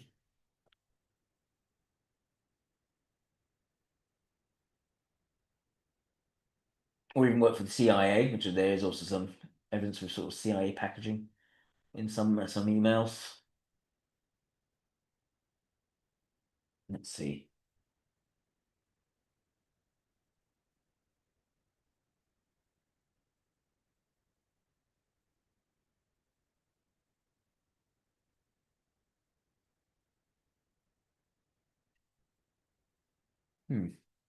He once found semi-conscious from neck marks.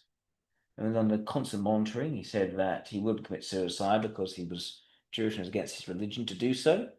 A long unanswered call on a non-inmate line to deceased mother, but called someone else. Breach rules for monitoring, calling, authorization, or logging.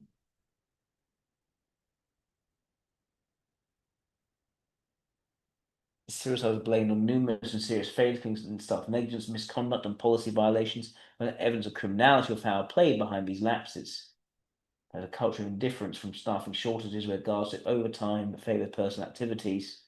So her excess bed sheets and clothing. She used to make a noose, yeah.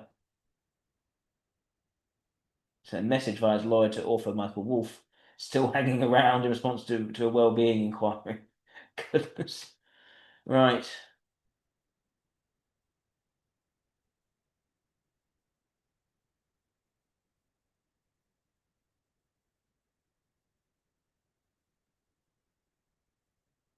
Legacy, influence and discussion of elite networks.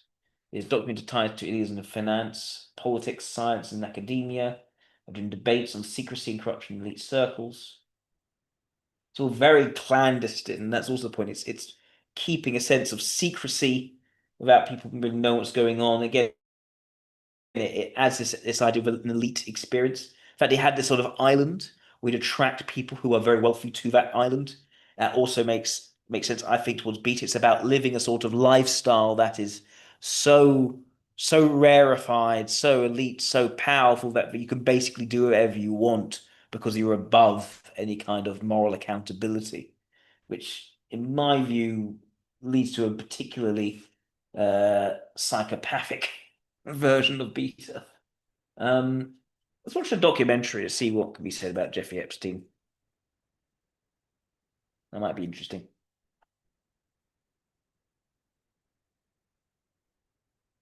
But I don't want to go too deep into the files. No, not doing that.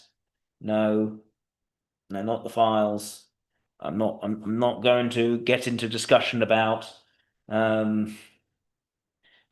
pizza or any of that. There are plenty of ideas focused on that. I'm focusing purely on the personality analysis for this moment. But if it is the case that some of these words were keywords for terrible, terrible activities, that I think also fits this idea of an island where you can do whatever you want, a sort of pleasure island where you can be an absolute demon. And because you're so wealthy, you're beyond any kind of reproach. And almost the perversion of that, of any sort of moral code is potentially fits into this. And again, will also fit a sort of psychopathic version of Beta.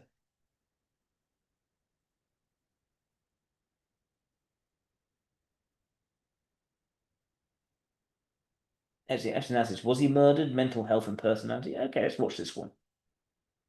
Welcome to my scientifically informed insider look at mental health topics. If you find this video to be interesting and helpful, please like it and subscribe to my channel. Hello, this is Dr. Grande. Today's question asks if I can analyze the Jeffrey Epstein case. So can I look at the mental health and personality factors? And another question here is... Claudia, I think you're right. There is a Jay Gatsby feel very much. Which again fits more into Beta extrovert in my view. A situation like this. So this is a video I've been working on for some time. I had the Only Jay Gatsby wasn't trafficking 95% underage girls. Then I saw that Netflix had this special on Epstein. So I watched that before making this video. And I'm glad I did because there was some information in there that I didn't know. So I was able to update the outline and make this video a little bit more comprehensive. As I'm going through the timeline for Jeffrey Epstein, when I use the term assault, I'm talking about sexual assault. Of course, that's what he did many, many times in his criminal career. So first I'll go through the timeline of the crimes, look at the mental health and personality factors, and then get to that question, was Epstein murdered? So starting with the timeline. Epstein was born in 1953 in Brooklyn, New York. At age 16, he graduated high school, having skipped 2 grades. He went to college, but left in 1974 without earning a degree. In that same year, he would start teaching math and physics at the Dalton School in Manhattan. This was a private school for the wealthy. He made a number of powerful contacts while at that school, and one of them helped him get his next job. He was fired in 1976 and went to work for the investment bank Bear Stearns. He was fired from that company in 1981. He's been fired. Rules, but he'd already made important contacts in the field of finance. So there's a lot of confidence just moving on. 1981. But also a lack of any kind of moral integrity leaving him being fired, and potentially that's the reason why he's fired. Could have been made redundant. I think it's unlikely. See that a 14-year-old female was taken to Epstein in his New York City mansion. He assaulted her several times over the course of a year. Moving to 2005, we see a 14-year-old female and her parents accuse Epstein of assaulting her in his Palm Beach mansion. It is believed by the time we see this 2005 report that he had offended against over 30 victims and perhaps had conducted hundreds of different assaults. So he was well into his criminal career by 2005. Now, looking at May to June 2006, Epstein and two assistants were charged with multiple counts of unlawful sex with a minor, but the grand jury only returned one indictment, one count of solicitation of prostitution. Then, moving to July to November 2006, we see an FBI investigation takes place. In 2007, Epstein's lawyer meets with a prosecutor named Acosta, and they negotiate a plea agreement, 18 months in jail, and immunity for all of Epstein's co-conspirators. Wow. Under this arrangement, Epstein would plead guilty to solicitation of prostitution charges, and his victims would not be given an opportunity to testify. Epstein receives 18 months in jail and must register as a sex offender. Epstein was it's like protecting all his various interests. Instead of going to state prison. While there serving a sentence, the door of his cell was not locked. He had access to a television, another room. Wow. And after just 3.5 months, he was allowed to participate in work release. This program allowed him to be out of jail from 8 a.m. to 8 p.m. 7 days a week. He would go to work at his foundation they just created before reporting to jail. After he was released, he would dissolve that foundation. In 2009, we see that Epstein is released after serving just 13 months in jail. Now, after being released, he was on probation, but evidently he was given permission to travel to other states and to the U.S. Virgin Islands. Now, from 2009 to 2017, we see that several lawsuits are filed by Epstein's victims. Over the next 10 years, he would settle several of these lawsuits. And one could only imagine that as part of settling these lawsuits, some of the victims were not allowed to communicate about what happened. So that would reduce the chances of criminal charges in the future. So in this way, his money and power helped him to avoid responsibility. In 2011, we see a new motion in federal court to throw out that plea deal he was given before. July 2019, Epstein is arrested on charges of child sex trafficking and conspiracy to commit sex trafficking. He pled not guilty, but he was denied bail, in part because the FBI had raided his Manhattan townhouse and found fake passports. They also found hundreds of photographs. Streaming correctly numbers? On July 23, 2019, Epstein it's number 16. Suicide while in jail. Is not? And on August 10, 2019, he completed suicide. Moving to the mental health and personality factors. So essentially, Epstein was a con number 16. who used his ability to manipulate and exploit victims in a number of ways. Epstein had offended against at least 36 different females during his criminal career. The vast majority were underage. In addition to personality, Maybe I've not titled it correctly. Fine, I'll change the titling later. It's fine. In relation to Thanks, Isaac. Jeffrey Epstein. Did he have this disorder? I think the confusion there is the maximum age of the victim in that disorder, the child, is 13. And clearly Epstein offended against several people who were 14 and older. So it's not really clear if he would technically qualify as having pedophilic disorder. I think it's certainly a possibility. In terms of what paraphilia he had, a lot of people, of course, would just refer to what he did as pedophilia, although technically it is probably better classified as hepaphilia. Yeah. He had an interest in children. There's an interesting video by Malcolm and Simone Collins, which suggests that as men become more wealthy and powerful, their interests in women change, but they actually prefer women who are more small-breasted. So there are a few different technical terms which could be linked to sort of having, I don't know, having access to younger, more fertile women over ones with larger development. But I don't know exactly how true it is. That's, when looking at a few studies, it's quite interesting. That could also potentially explain this. It's called factor 1 psychopathy and factor 2 psychopathy. So this is a profile of an extremely dangerous offender.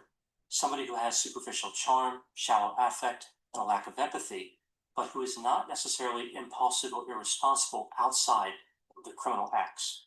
Like in his day-to-day life, he wasn't necessarily emotionally reactive. Rather, he was cold and calculating. Yep. Also, he was highly intelligent. Yep. Like many primary psychopaths, he didn't start with his offending until he was in a situation where the risk was reduced.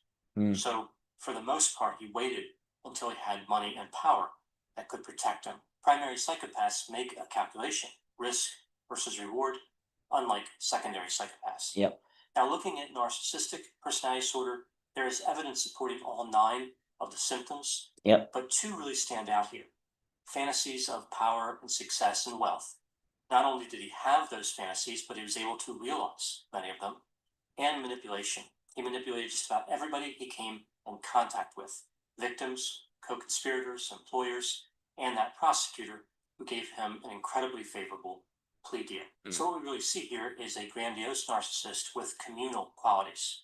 Epstein donated millions of dollars to charity. Now, even though we're looking at grandiose narcissism, he wasn't particularly extroverted, but he did have low agreeableness and low neuroticism.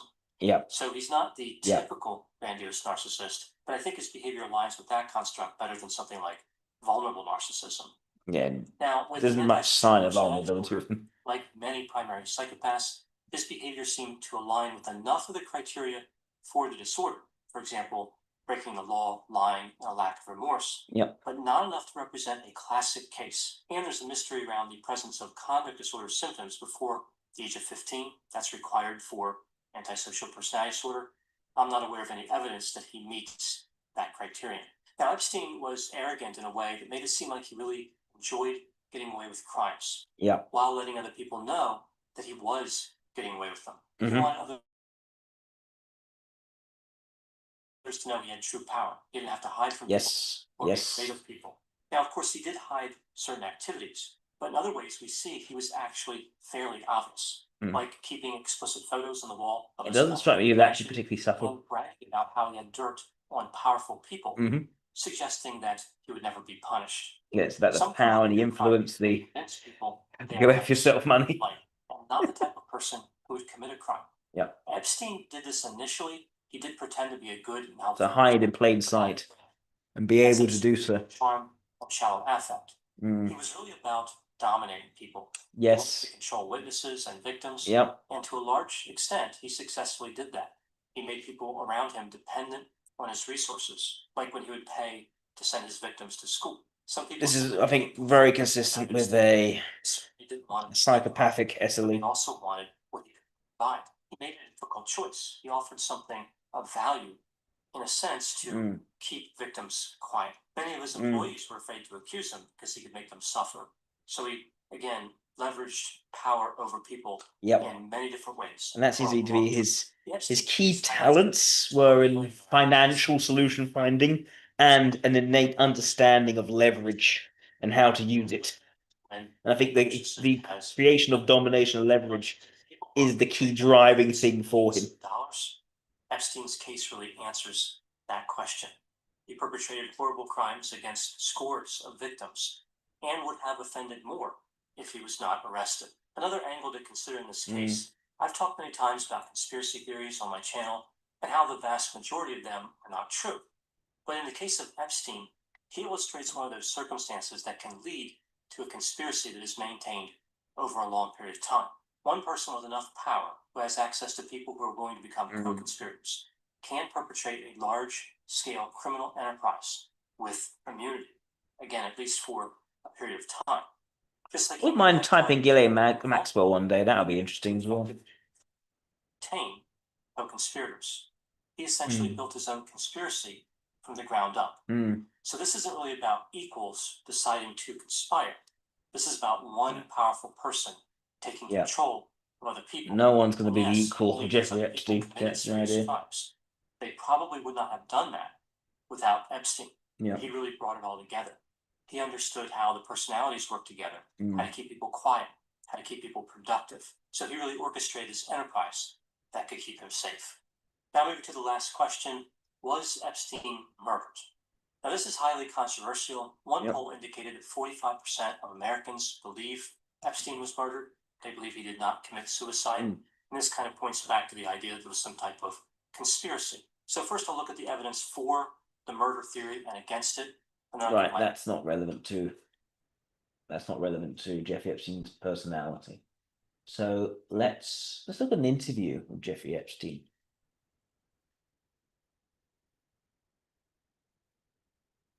Oh, big confessions. Now this is the one we didn't actually. This isn't the right one. This is when he just pleads the fifth the whole time. Let's look at this one. Steve Bannon interview. Definitely one of them. I know in my case, is your money dirty money? Yeah, let's go to that full thing. Where is it? Yeah, excellent. Before we get into the deep stuff, let's give some basics or some things I want to do inquiry for the others. Walk me through the Santa Fe Institute. What was it about the time of the math? And this was in the late 90s. So they're not going to hear me on this part, right? Or they're both ways? It will not be on you have recorded. Fine. Remember, when you're answering on these questions, I'm not in the shop and they're never going to hear my voice. So a little bit, you got to repeat in your answer, you got to repeat what my question was. Oh, boy. Okay. Santa Fe Institute. Why, when you're at the top of your game on Wall Street, do you decide to finance, which was at the time, or endow, or become the donor or sponsor, however you want to say it, for what was considered the most cutting edge group of mathematicians in the world? Actually. So Santa Fe Institute in the late 80s, early 90s, I was interested, I was on the board of Rockefeller.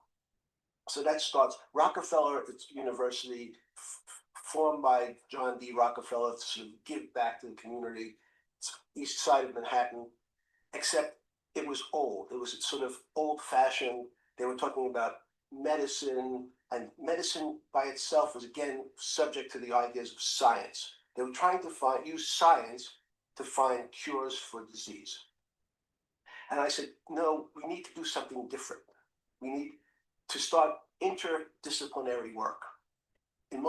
How did a schmuck like you get on the board of Rockefeller? What year was that?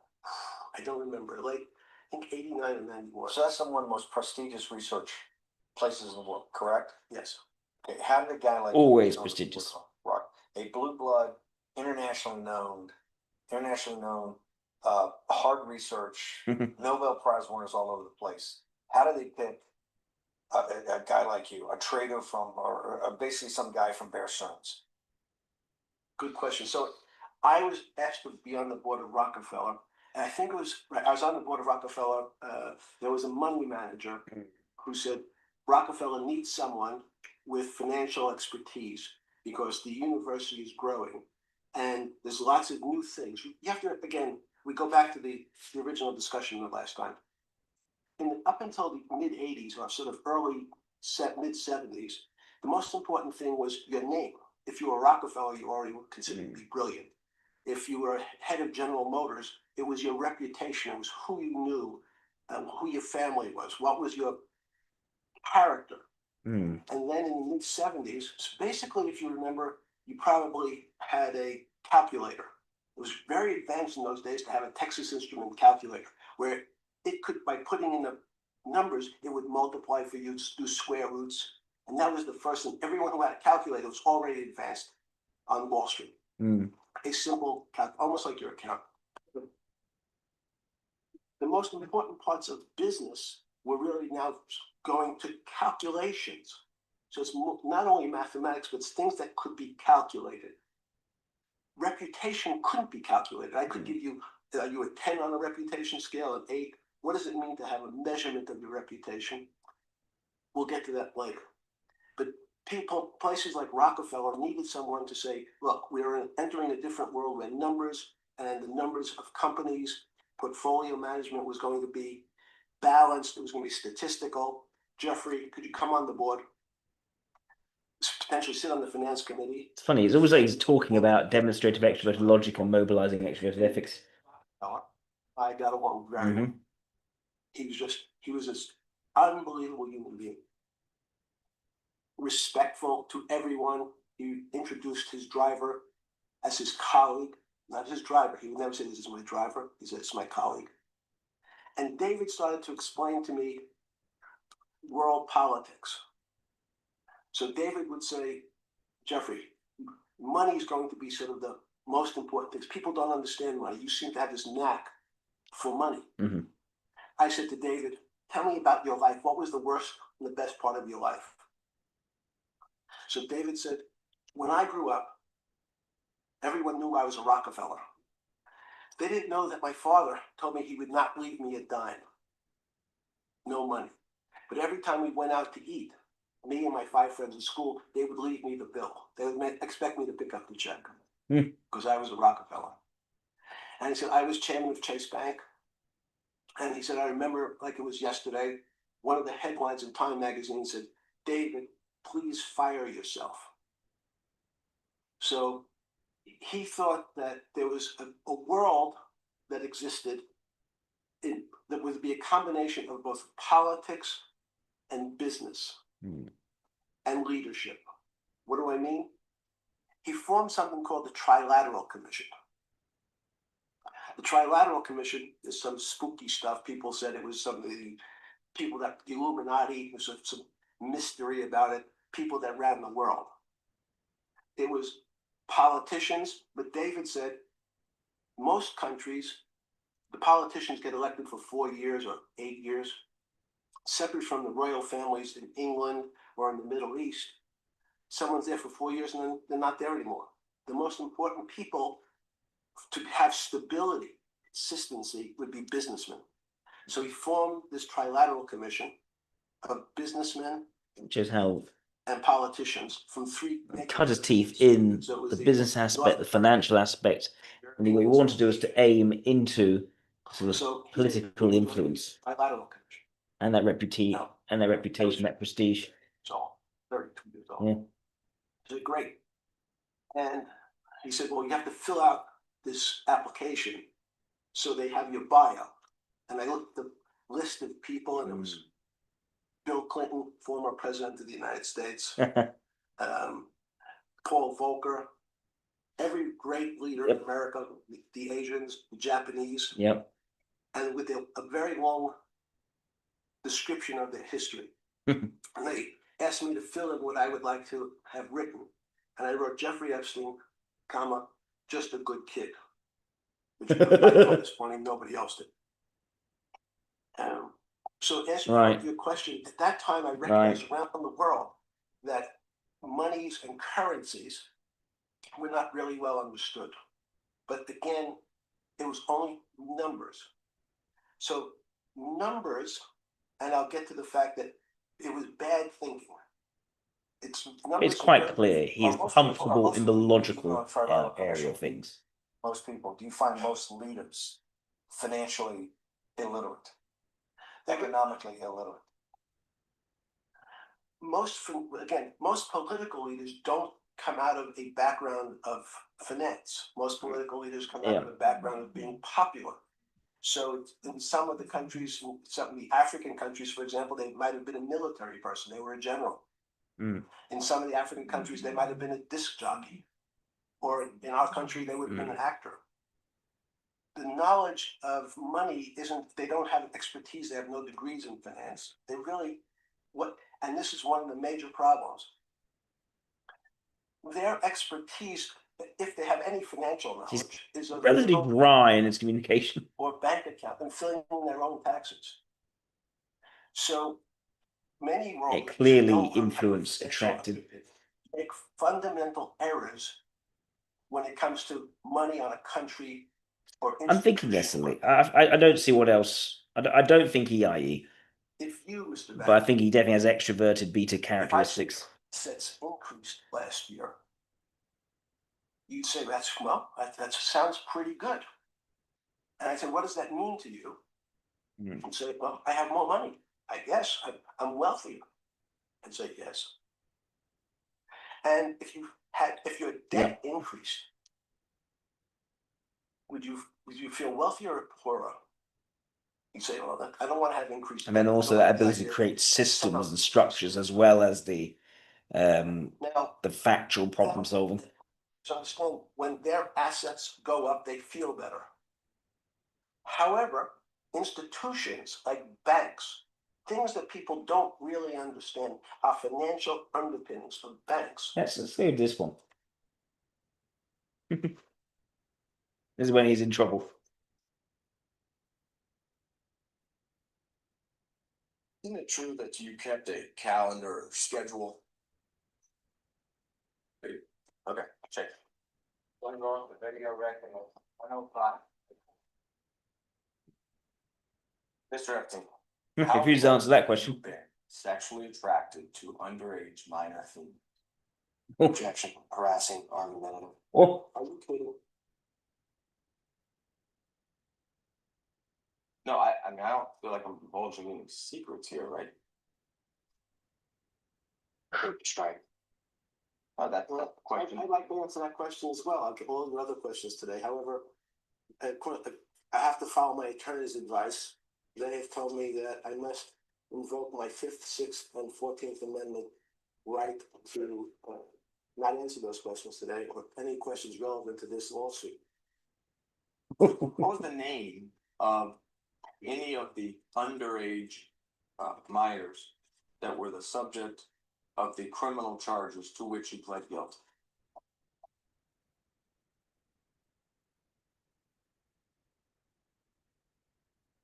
I don't know. So tell me about those charges. What was the allegations in those charges? For solicitation of prostitution, Okay. not underage prostitution, prostitution. Were the victims or the prostitutes, as you would say, were they minors? For I pled guilty to solicitation of prostitution. Okay, so tell me what those cases were I about. want to see. I want to see this part. I want to see this part. Class 3 sexual predator. Tier 1. What's tier 1's the highest and worst? No, so I'm The lowest? I'm the lowest. You're the lowest. Okay, tier 1, you're the lowest. But a criminal. Yes. Is your money dirty money? If you look. It might just ask a question. Is your money dirty money? No, it's not. So in fact, Why is it So- not dirty money? because I earned it, a heart. But you earned it. I earned it When we went back to this before, you earned Yes. it. You earned it advising the worst people in the world, right? That do enormous bad things, and just to make more money. So if instead of asking me the question, should you take the money? Because I think it's a legitimate question. You think it's a legitimate question? Yes, and why? Because I think you have ethics is always a complicated subject, but I can tell you that with the money I gave to help try to eradicate polio in Pakistan and India, instead of asking me whether that money should be given to these children for vaccines, I think you might want to ask their mothers who received the vaccine, who know their child now won't get polio, and ask them if Epstein should have helped these people. If we walked in, you're a mathematician. We walked into that clinic where they're giving that money out to these people that are the most dire straits of poverty and sickness, and told them that the money was coming from class 3 sexual predator? Tier 1. What's tier 1's the highest and worst? No, so I'm The lowest? I'm the lowest. You're the lowest. Okay, tier 1, you're the lowest. But a criminal. Yes. That the money came from. What percentage of people do you estimate? I understand you don't like probabilities. Do you estimate would say, I don't care, I want the money for my children? I would say everyone said I want the money for my children. Did they know where the money came from? I think if you told them, I told them the devil, 100%. the devil himself said, I'm going to exchange some dollars for your child's life. Do you think you're the devil himself? No, but I do have a good mirror. It's a serious question. I'm sorry. Do you think you're the devil himself? I don't know. Why would you say that?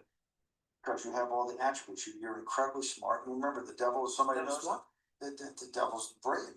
You read Milton's Paradise Lost. No, the devil scares me. Satan is he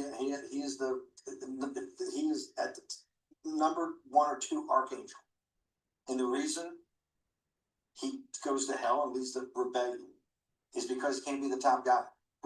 And his thing is, I'd rather reign in hell than serve in heaven. I saw that in a movie.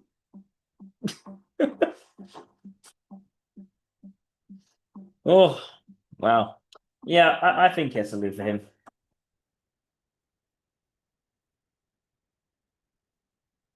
What else can I say about this?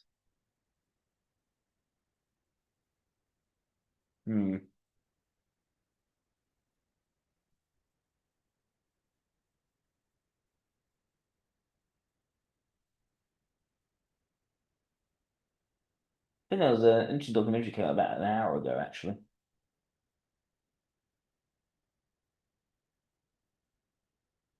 Take a look at that. Yes, this came out very recently. On Christmas Day in 2012 at 6 a.m., Jeffrey Epstein, a registered sex offender fresh out of a county jail where he had just served 13 months for sex crimes involving a child, gets an email out of the blue from one of the richest men in the world. It reads, "I've been working to the edge of sanity this year, and so once my kids head home after Christmas, I really want to hit the party scene in St. Bart's or elsewhere and let loose. A peaceful island experience is the opposite of what I'm looking for." 2 months later, he emails Epstein again, asking which night on the island would have the wildest party. In return, Epstein offers to send a helicopter to Wow. That man was Elon Musk, and many years later, now the richest man on Earth, he would tell the world publicly, disgustedly, in his own words, "Epstein tried to get me to go on his island, and I refused." He wrote, "I had very little correspondence with Epstein and declined repeated invitations to go to his island or fly on his Lolita Express." But Elon Musk was lying, and he was not alone. For years, the friends of Jeffrey Epstein have been in a battle to prove their innocence. Who had known him only as a rich financier, and who knew his darkest secrets? Never went to the island, I never met any women, although the time was a Oh. mistake, had nothing. Oh, that one blew up. Kind of behavior. Who had cut him off after he went to prison the first time? Who came right back to support him after he was released? He pleaded guilty to one count of having sex for money with a 17-year and 10-month-old person. That's not pedophile. Who knew exactly what he was and stayed in his inner circle anyway? Did have lunch with him as I was on a boat going across on a family vacation. I have nothing to hide. And so now, with 3.5 million documents from Epstein's personal computer accounts being released to the public, we finally have an answer to all of these questions. The answer is, almost everyone stayed around him. Yep. This video is brought to you by Nebula, the only place where you Because despite the issues in his character, he had the leverage. Folks, guys, that and countless other documentaries and movies from some of the best creators on there. More about that later. After he was named as a sex offender in front of the whole world the first time, Jeffrey Epstein's life didn't change much at all. There's a reason why the Epstein case is this case that simply will not die. Are you still talking about Jeffrey Epstein? This guy's been talked about for years. Every single time more information is released, the pile of unanswered questions only gets bigger. We now know that the richest man on Earth was begging to visit his island. We know that the former White House legal counsel was flying on his plane. That a former prime minister of Israel appears in the files over 4,000 times. But even more important, that who stayed. That's why. This isn't the same as people taking a picture with Epstein 2 times at a New York City party in the early 90s. So this is different. We now know exactly who Epstein was close with, who he strategized, planned with, who he shared code words with. And at the same time, the files also revealed that many of Epstein's crimes were far worse than originally thought. These aren't pieced together from short quotes and photos. These aren't theories. These are their own words in their own emails exposed by the United States Department of Justice. Yikes. What it tells us about the world we live in is something that most of us already knew but couldn't quite prove. That there's a level of wealth and power in the world where the rules simply do not apply. Where you can plead guilty to sex crimes and then walk out of a private wing of a county jail a year later into a life that didn't change at all. We now know, beyond the shadow of a doubt, that the people who shape our laws, run our companies, sit on the boards of our most powerful institutions, invest in the things we eat and the platforms we use to talk to each other, those people are allowed to look at a man like Jeffrey Epstein, know exactly what he is, and decide that he's not a problem at all. The Epstein files aren't just a record of one man's crimes. They're a mirror held up to the people who control our world, and what it's reflecting is that the system isn't broken. It was built this way, and it's working exactly as it was intended. And no one's emails prove it better than the people who fought the hardest to keep them buried in the first place. But don't take my word for it. Instead, let's look at theirs. Bill Gates, from 1995 to 2017, was the wealthiest person in the world. Okay. Before that, he was also the world's This is focusing more on the other people rather than Epstein himself. But I think the purpose of that is to show this is the world which he created. And it is one which is controlled very much by leverage. It is, again, creating an environment where because you are powerful and wealthy, you can do whatever you want. You can push all the boundaries of what is taboo and get away with it and live in plain sight and be known. And still, these wealthy, powerful people still rally around you, even though you are shown to be a sex offender and that sort of thing. So yeah, I think SLE makes by far and away the most sense for Jeffrey Epstein. All right, let's move on to the next person, which is William Ewart Gladstone, and a very, very different person to Jeffrey Epstein. Also spent a lot of time around prostitutes, but for very, very different reasons. All right, William Ewart Gladstone was a British statesman and a Liberal politician, starting as a Conservative MP for Newark and later becoming the leader of the Liberal Party in a career lasting more than 60 years as Prime Minister of the United Kingdom for 12 years, spread over 4 non-consecutive terms, most of any British Prime Minister, beginning in 1868 and ending in 1894. Chancellor Exchequer 4 times, more than 12 years. And Parliament for 60 years. Goodness. So, a true parliamentarian. He began his political career as a High Tory, a grouping that became the Conservative Party of Robert Peel. So, the minister in both of Peel's governments, and then joined the breakaway Peelite faction, which eventually merged into the new Liberal Party. He was Chancellor under Lord Aberdeen, Lord Palmerston, etc. His own political doctrine, which emphasised equality of opportunity and opposition to trade protectionism, came to be known as Gladstonian liberalism. It's basically what the Conservative Party was meant to represent, at least in the sort of more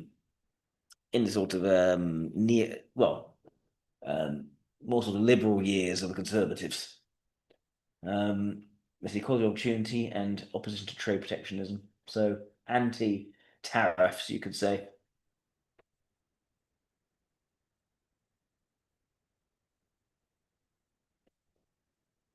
We'll see in I'll have a look at Grokkapedia, to be fair. So Grokkapedia for William Gladstone. Oh, no.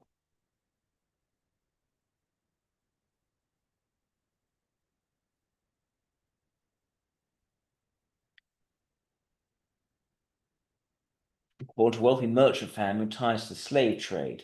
That's why he entered Parliament as a Tory MP and was actually defending the slave trade initially. Judicial Anglican establishment and opposing any early abolitionist measures influenced by his father's slave-owning plantations, but he shifted in his point of view over time.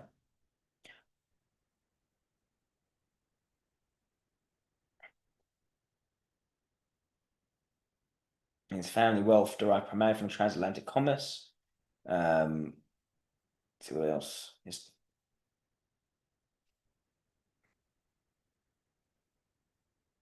So he was early schooling at a preparatory institution before entering Eton College. His performance was respectable but unremarkable, contemporaries noting his involvement in school debates and a great interest in oratory, though he did not achieve notable academic prizes. He pursued studies in classics and mathematics, graduating with a Bachelor of Arts degree, a rare distinction reflecting his intellectual rigor amid the demanding Oxford curriculum.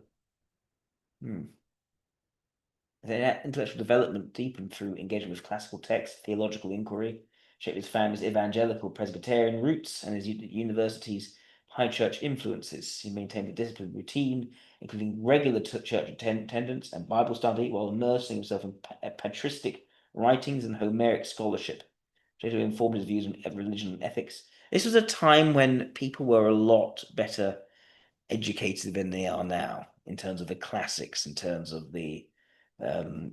also of theology and these sorts of influences and how one actually conducts themselves. It was a very different time in that respect. Let's see. His maiden speech when he was 23. He proposed the emancipation of slaves. He was against this, the emancipation of slaves across the British Empire. He was defending his father, John Gladstone's management of plantations in Jamaica and Demerara, now Guyana. He argued that slaves under his father's oversight received humane treatment, being had clothing, medical care, etc. He opposed immediate and total emancipation, advocating instead for a transitional apprenticeship system, lasting several years to prepare former slaves for self-sufficiency and to mitigate social disruption. So this wasn't just that he was anti-abolitionist, it's He didn't want the emancipation to be total and immediate, but more of a transition, whilst also defending his father's character, as it were, in Parliament. So the speech was noted for its calm delivery, logical argumentation, and command of detail, despite his youth and inexperience. I think the awareness of detail, I think, is an ongoing thing when it comes to Gladstone.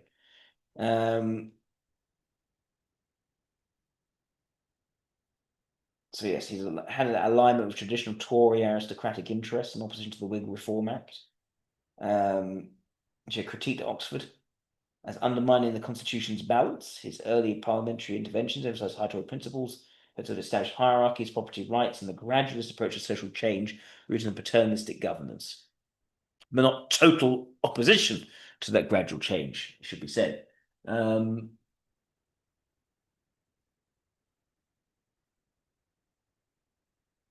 His writings further articulate Tory Anglicanism, such as pamphlets on the state and its relations with the Church, claiming that the Church of England, as a national established church, held a divinely ordained role in maintaining societal cohesion and moral order, opposing dissenters' pushes for disestablishment, and affirming monarchy's Protestant supremacy in 1689.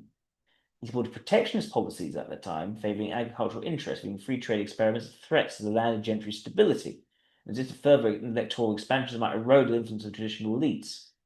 So that would change. And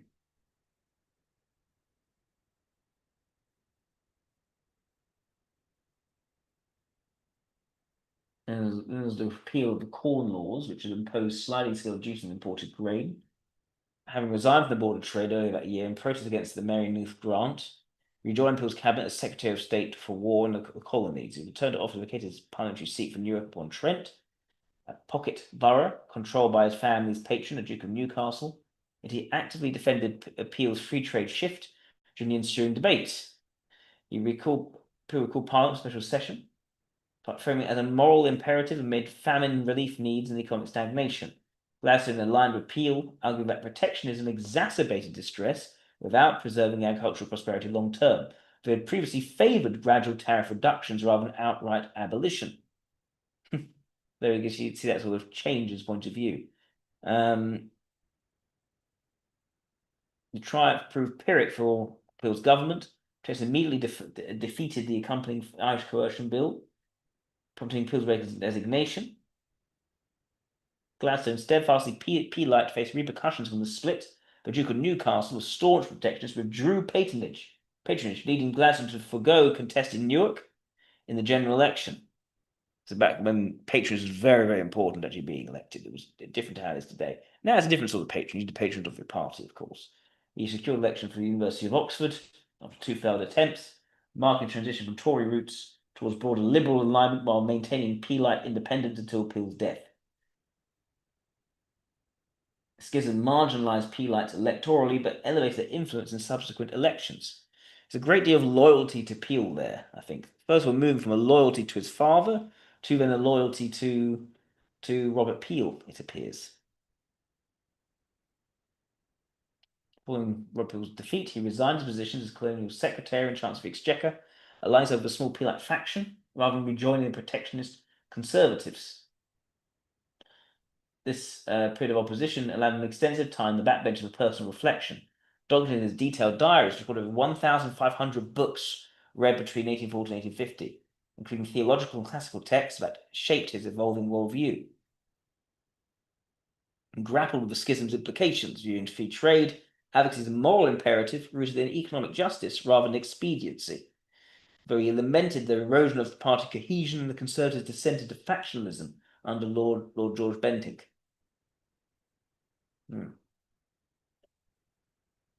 His introspection extended to the intersection of politics and faith, where he reaffirmed the Church of England's role as a state spiritual foundation, as articulated in his earlier 1838 treatise, The State and Religion of the Church, amid the response to the Anglican British establishment as essential for national moral unity. He stuck with that. Amid the Oxford movement's internal crises, he rejected ultramontanism. What's ultramontanism? Position within the Roman Catholicism that upholds the supreme direct authority of the Pope.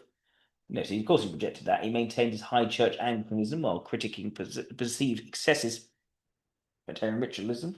So it reflected a cautious evolution. And I think that's right. He is someone who shows a cautious evolution, not an ideological fixation. He defended doctrinal development within Anglican bounds and resisted innovations that blurred confessional lines, as evidenced by his private correspondence and parliamentary interventions defending such supervisory authority of the colonial dioceses. He actually opposed the colonial bishoprics' bill's secular clauses, proposed attaching overseas church and state funding. I do find so much better from Wikipedia. What else can we say? Critique of opium trade, understandably, given how much that was abused with China.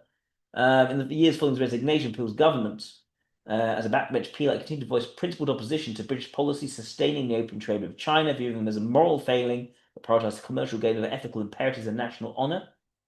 So it's built on his earlier parliamentary condemnation of the First Opium War. He described the conflict as the most infamous and atrocious argument Britain could not justify wage or to protect smugglers engaged in a traffic that fosters vice and addiction among the Chinese populace.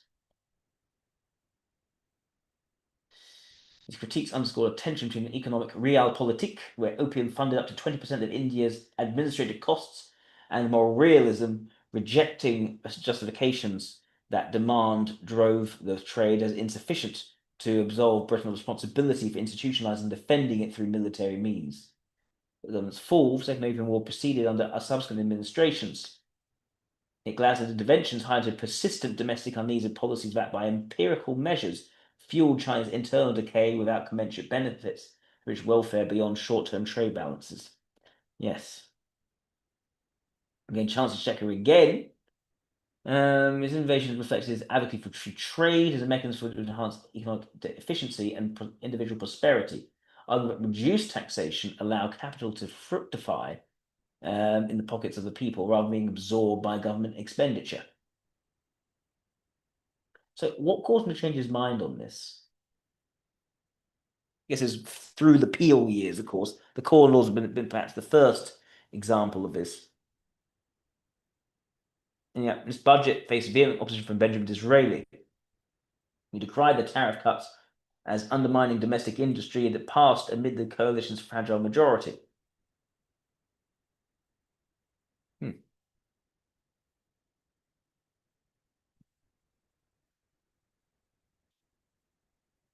He returned as Chancellor in 1859 upon Lord Palmerston's formation of a Liberal government. This is someone who definitely had proven himself in terms of his competence to be called upon again and again. His resignation from Lord John Russell's cabinet in 1868, prompted by the government's cautious approach to electoral reform, aligned him decisively with the more progressive elements of the Liberal Party in the ensuing parliamentary debates. Speech supporting the expansion of franchise declared that every man who is not presumably incapacitated by some consideration of personal fitness should vote, establishing as the voice of democratic aspiration among liberals. See, an ongoing sense here that he is moved by moral reasons to do things. A highly moralistic individual. As opposition leader in the House of Commons following the Liberal defeat, he orchestrated relentless criticism of Disraeli's minority government, particularly after the Conservatives' own 1967 reform. Essentially reflected his evolution from Peel-like conservatism to liberal preeminence, driven by his mastery of public oratory and commitment to so directing financial policy as to make the state leaner.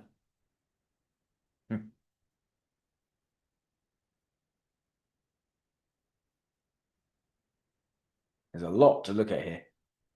Let's see if I can focus in on things. Controversies. Familial links to slavery and gradualist stance.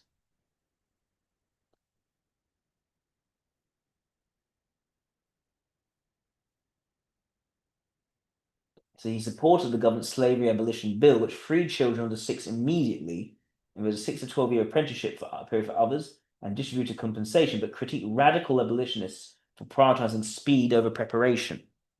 So these are pragmatic concerns rather than ideological concerns. And so moral and religious preconditioning for emancipation, particularly in his 2nd October 1932 New York campaign, addressed an earlier Oxford Union. but his rhetoric shifted, denouncing slavery as the foulest crime. His early graduation stemmed from first-hand familial advocacy rather than abstract ideology. I think that's an important thing to keep in mind. His relationship to it, his father being involved in slaves, and his belief from experience that actually the slaves were treated quite well by his father, and that sort of loyalty to his father led him to take this far more gradualist approach. It wasn't an ideological thing. And I don't think very much of this there is very much in terms of ideology, so much as denouncing things which feel wrong from almost a moral, sentiment-driven Christian perspective. Yeah, and he hated the British involvement in the Opium War, understandably. Moral opposition yielded to first-order imperatives of state solvency and geopolitical security, where opium suppression threatened revenue streams essential for imperial cohesion. Much Egyptian intervention preserved trade routes despite anti-Russian principles. Principles like Hansard debates indicate no systemic push for alternatives, such as diversified Indian agriculture during his tenure, suggesting rhetorical consistency masked by institutional inertia and economic determinism. Critics, including contemporary such as Lord Randolph Churchill, highlighted this as hypocritical, arguing Gladstone's moral posturing masked a reliance on empire's economic sinews in vice trades to finance domestic reforms without raising taxes on the British electorate. So he failed to implement substantive measures to curtail the opium trade, which generated vital revenue for the Indian administration, up to 20% of Bengal's export earnings. Yeah. So there is a sense here again that he was pragmatic, even whilst being moralistic. And this is where there was that difficulty of tension. British Irish government was driven by a moral imperative to redress long-standing grievances stemming from the Act of Union, etc., etc., etc. Land tenure reforms underscored his benevolent aims to mitigate tenant exploitation. The Irish were treated utterly terribly by the British, I should say. By second ministry, he escalated to devolution, influenced by Charles Stuart Parnell's obstructionism. These efforts, while pioneered state intervention in land and devolution debates, yielded incomplete pacification. Irish poverty persisted, with rural emigration exceeding 1 million in the 1880s, and nationalist demands escalated towards separatism. Including some analysis, showed failures underestimating entrenched unionist resistance in Ulster, where Protestant landowners held 40% of acreage and over-reliance on parliamentary goodwill without addressing fiscal imbalances or sectarian vetoes of rendering benevolent reforms causally insufficient against Ireland's structural divisions. The disconnect between its ethical intent and Britain's constitutional realities. Right, personal life and character.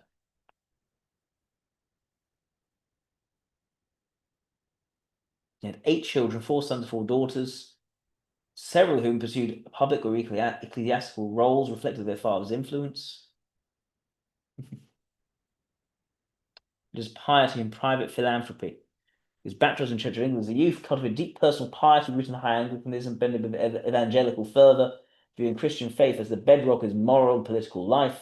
It's very clear. His diary, spanning over 60 years, document rigorous spiritual self-examination, including reflections on temptation, duty, and divine providence, which he regards integral to all human activity without compartmentalization. There's treatises arguing that the state should acknowledge the Church of England's divine establishment while respecting its spiritual independence, having his own conviction that religious truth demanded public institutional support. And he also maintained a distinct emphasis on practical moral reform over ritualistic extremes. His piety manifests in private disciplines, such as treating stewardship of finances as a sacred trust, into the parable of the talents, which informed his fiscal policies, originated personal devotion. Faith also drove confrontations with personal failings. His diary recorded episodes of self-mortification, including physical flagellation as penance for perceived sins, underscoring a theology of atonement and redemption. Complementing his piety, he pursued private philanthropy, most notably through efforts to rehabilitate fallen women in London's underworld. In 1840, he systematically patrolled streets like the Strand at night, approaching prostitutes to offer shelter, protection from exploiters, and religious counsel aimed at moral restoration rather than mere material aid. His interventions, conducted anonymously and at personal risk, channeled his chivalric impulses and religious conscience. Though diaries reveal internal conflicts between libidinal urges and redemptive zeal, he collaborated with institutions such as the House of Mercy at Clewer, arranging employment and long-term support for reformed women, aiding dozens over decades without public acclaim. His work exemplifies belief in individual moral agency, prioritizing spiritual rescue over systemic solutions, and extended to broader charitable giving from his substantial inherited wealth, though specifics remain less documented than his direct interventions.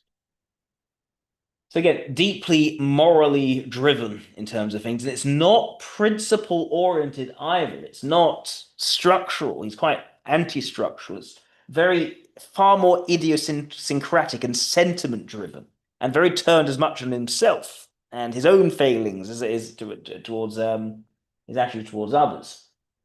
It's very Protestant Christian as opposed to the more sort of structural aspect of, say, more Catholic Christianity or some other sorts of religions. It's very Protestant. The idea of having a relationship with God is the key thing there.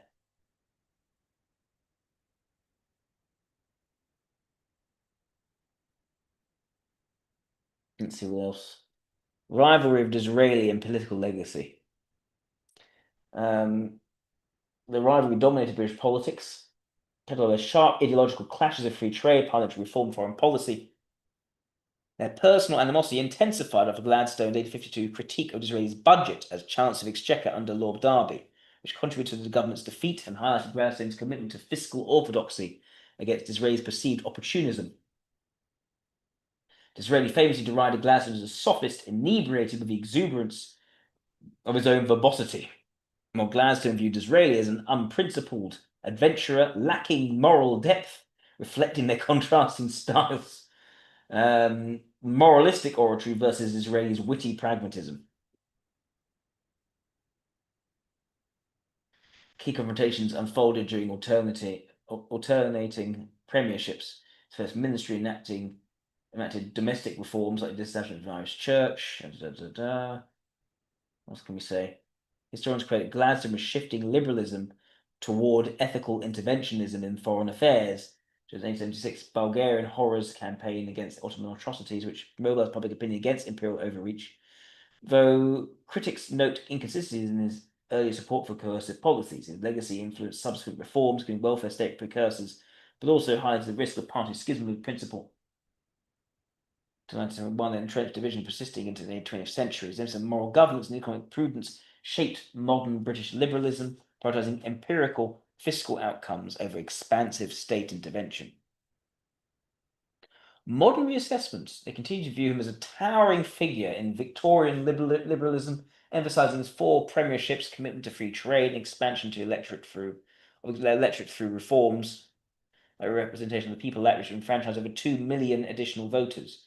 Recent scholarship, including analysis in 2024, underscores his intellectual versatility, from theological writings to Homeric studies, positioning him as a bridge between classical antiquity and modern governance. Critiques in contemporary discourse of his parliamentary defense of compensation for slave owners, tied to his father's plantations, though he personally never owned slaves, and later advocated for unrestricted free trade and moral reforms that distanced him from such interests. Such academic and media sources reflecting institutional biases towards retrospective moralism label this aspect as a stain warranting re-evaluation of honours like university namesakes. Counter-arguments highlight its evolution, including opposition to the open trade brought Bulgarian Christians against Ottoman atrocities, evidence of principled adaptation over rigid ideology. Yeah, I think this is someone who operates in the realm of introverted ethics and extroverted logic. And I'm inclined to think that the introverted ethics was the stronger of the two in him. What else can we say about Gladstone? Take a look at some of his quotes.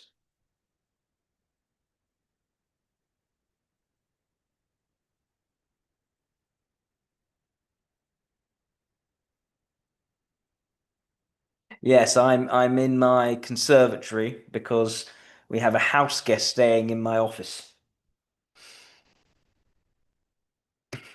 There's people are wondering why I'm in a different place. I'll be out and back in my usual place. Hopefully tomorrow. We shall see.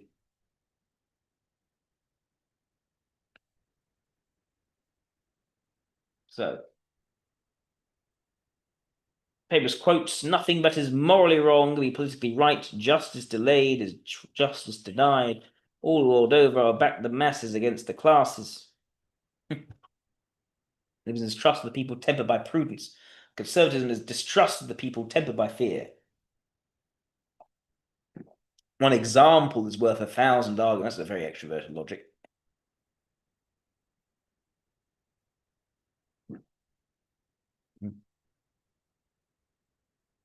Let's see. Mediocrity is now as formerly dangerous, commonly fatal to the poet. But among even the successful writers of prose, those who rise sensibly above it are the very rarest exceptions. It's the duty of government to make it difficult for people to do wrong, easy to do right.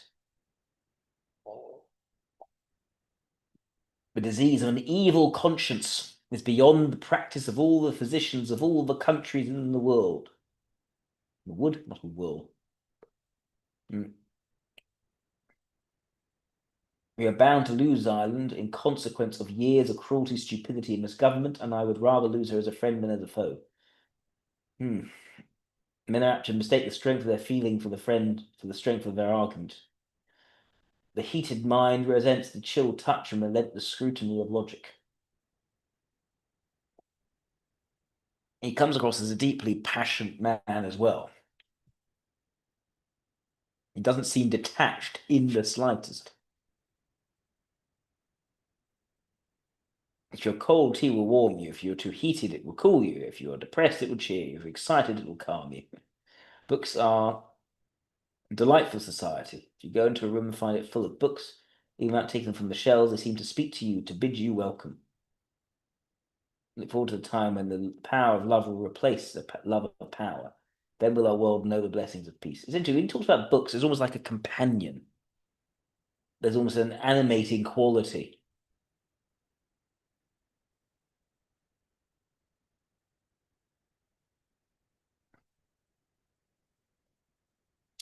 You know quite well the people in northern states have not yet drunk of the cup. They're still trying to hold it far from their lips, which all the rest of the world see they nevertheless must drink of. We may have our own opinions about slavery. We may be for or against the South. There's no doubt that Jefferson Davis and other leaders of the South made an army. They are making a navy, and they have made what is more than either. They have made a nation.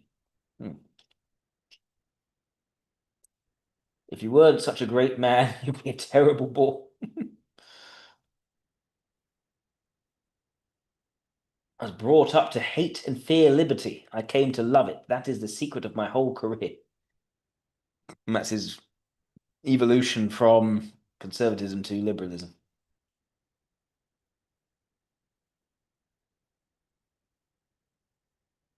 Keep in mind, the conservatism back then was different to the Conservative Party, which is basically had become more like liberalism over time, especially as the Liberal Party collapsed and eventually became the Liberal Democrats.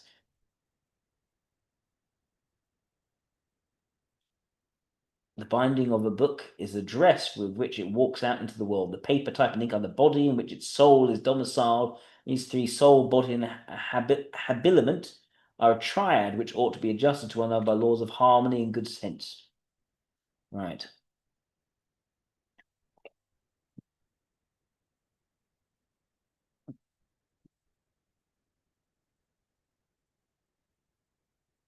Also, my opinion about the interference of noble lords have been for the suppression of the trade with opium. The war was not justified, but any excesses committed on the part of the Chinese. They've also already stated that although the Chinese were undoubtedly guilty of so much absurd phraseology, of no little ostentatious pride, of some excess, justice, in my opinion, is with them, and that whilst they, the pagans and semi-civilized barbarians, have it, we, the enlightened and civilized Christians, are pursuing objects at variance with both with justice and with religion. All right. So much. He wrote so much.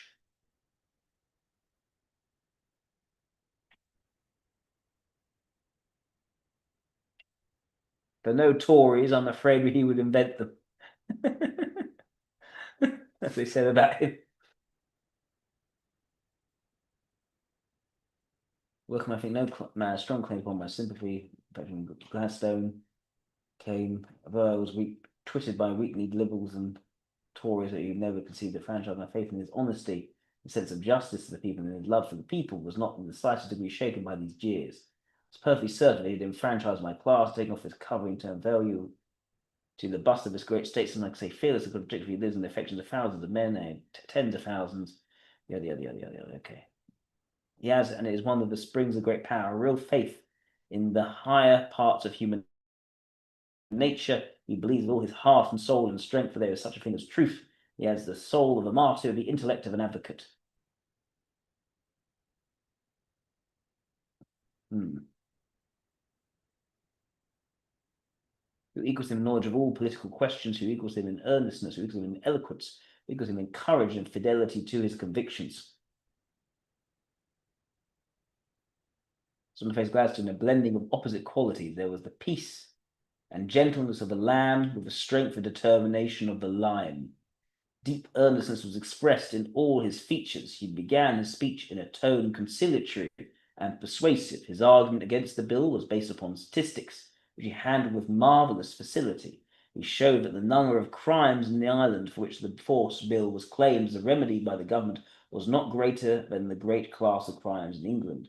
Therefore, there's no reason for a force bill in one country more than in the other. After marshalling his facts and figures to this point in a masterly and convincing manner, raising his voice and pointing his finger directly at Mr. Balfour, he exclaimed in a tone almost menacing and tragic, "What are you fighting for?" The effect was thrilling. His peroration was a splendid appeal to English love of liberty. When he sat down, the house was instantly thinned out. There seemed neither in members nor spectators any desire to hear another voice after hearing Mr. Gladstone's.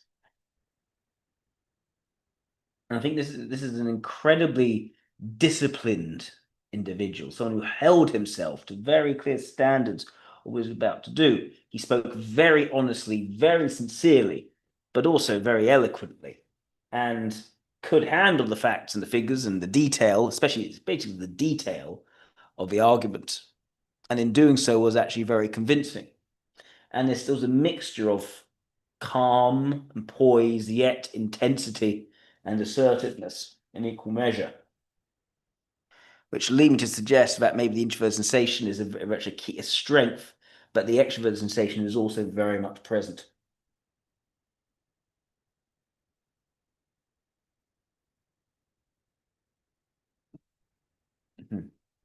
The Gladstonian principle may be defined by antithesis to that of Machiavelli and to that of Bismarck and to the practice of every foreign office, as that practice proceeds in the principle that reasons of state justify everything. So Gladstone proceeded on the principle that reasons of state justify nothing, and that it is not justified already by human conscience.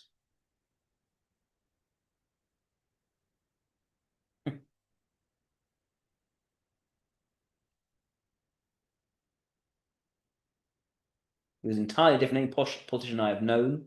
He was much older in years than most of those he acted with, but was the youngest in body, soul, and spirit. I can hear his voice and see him now, though nothing I can write will convey to a reader the tremendous emotional effect of his words. That word alone, inspired, gives the impression that was left on the mind of the 18-year-old boy who was listening to him.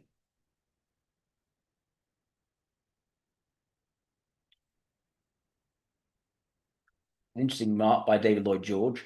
Gladstone had not realized the difficulties of the poor, but Disraeli had. Gladstone could not come down to the level of the common people. That had been his trouble. This is a very interesting idea that although Gladstone was deeply morally driven, he seemed to struggle to place himself outside of his own experiences with the experience of people very different to himself. Whereas Disraeli was able to put his mind there and then as a result read the mood and know, okay, how to actually then position himself. So I think that's a striking remark from David Lloyd George. Keep in mind, David Lloyd George was a liberal, not a conservative. Lord George talked to Gladstone how he had attacked him in his very early days in the House of Commons on the Clergy Discipline Bill when Lord George went down to Wales and afterwards. And the more proper folk reproached him for his attack on Gladstone. He said, "I will give you the same reply that Cromwell gave. If I meet the king in battle, I'll fire my pistol at him." Lord George says he thinks that Gladstone, as a churchman, had a fundamental dislike for dissenters. "I admire him, but I never liked him," is Lord George's qualifying comment always. There's one gift most dangerous spectator, a vast command of a kind of language, grave and majestic, of vague and uncertain import.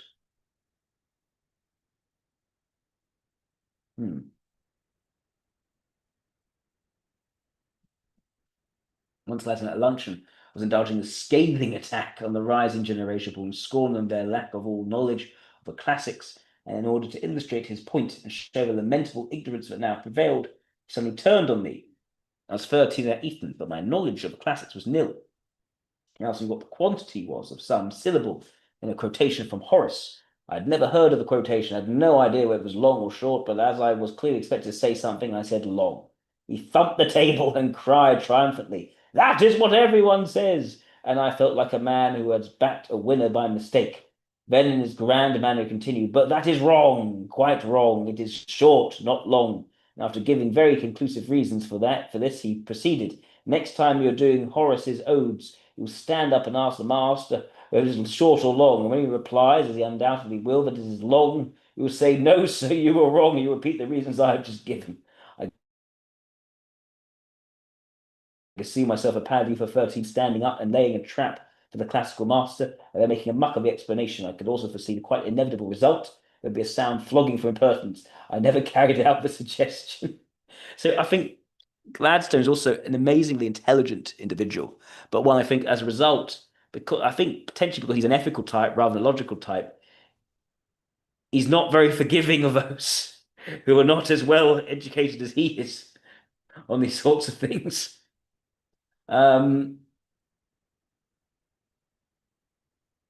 Without an effort, he held his audience for nearly 2 hours and stood so far off that the features were indistinct, but spelled by the music and magnetism of a wonderful voice. I'd never heard a speaker like this man. He knew little and cared less for the merits of the cases discussed. I was only conscious of the presence of a great human personality, and whose spell I was, and from whom I could no way escape. The magic of sound was in the wonderful voice. And if the things he said were unintelligible to me, the voice brought with it something of inspiration, of uplifting power. The defects of his strength grow on him. All black is very black, all white very white. Interesting.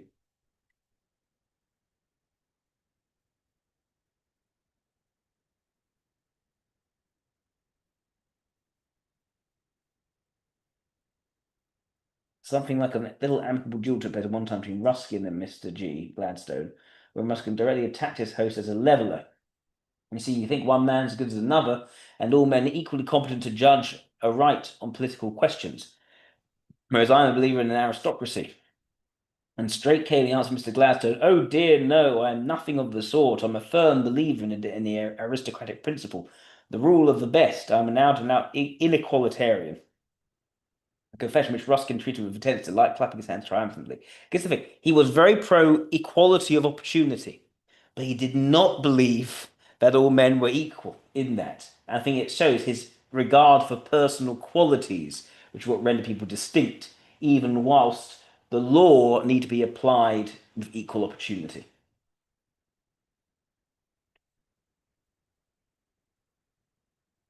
Queen Victoria said, "He speaks to me as if I was a public meeting."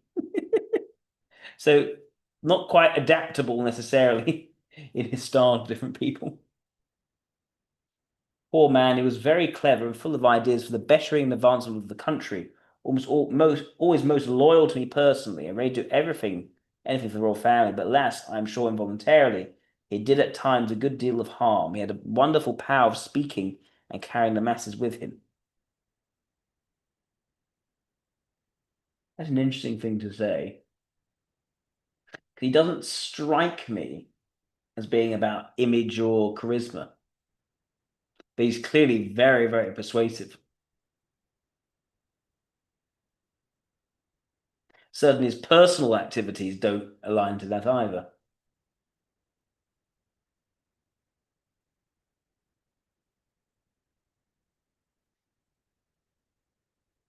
His intellectual gifts were wonderful, but for pure intellect I have known others whom I should place as high, if not higher. What differentiated him from the rest of human race was first, the combination of qualities with a stupendous driving power, which I have spoken. Second, the stern and effective control which he maintained over this mighty force. And third, the amazingly serviceable quality of his mind, which was always at his command, always rose to the occasion, unfailingly supplied him with an endless flow of thoughts, arguments, and words upon any topic under heaven with which he had to deal. There were perhaps some spheres of thought which he did not move easily or freely, but they were such that he very rarely had to concern himself with them. And in quickness of apprehension and insight into the heart of difficult matter, provided that it was one that came within his normal field of vision, he was unrivaled.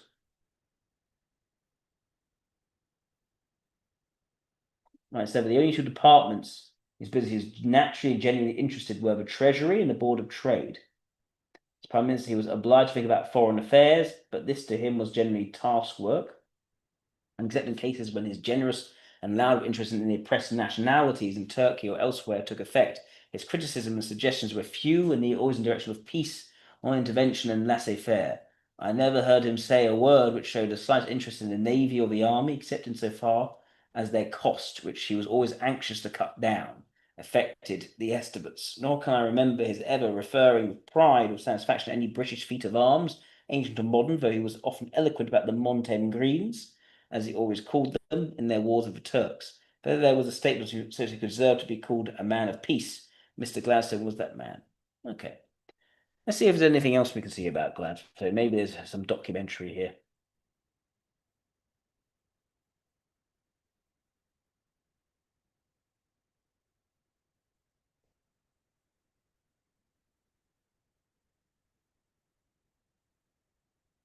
Let's see. Grand old man of liberalism.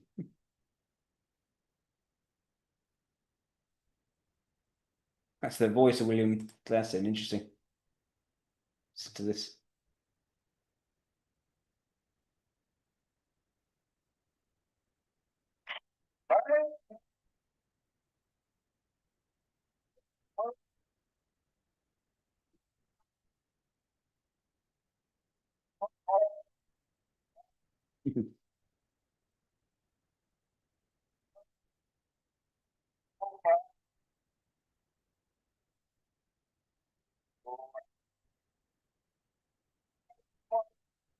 Goodness, that is a captivating voice, I must say.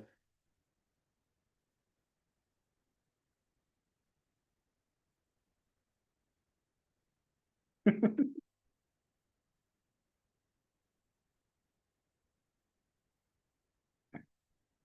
see.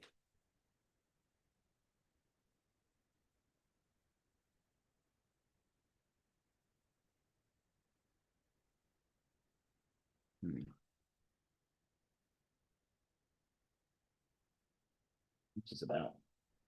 I think I can truly put up all the change that has come into my politics into a sentence. I was brought up to distrust and dislike liberty. I learned to believe in it. That is the key to all my changes. The 19th century was the heyday of classical liberalism, and it was no coincidence that the world superpower at the time, Great Britain, was full of liberal ideologues. All the scribblings of the greats, such as Acton, Cobden, Spencer, and others would have stayed in the realm of ideas rather than the realm of man, without the efforts of political men such as the subject of this video, William Ewart Gladstone.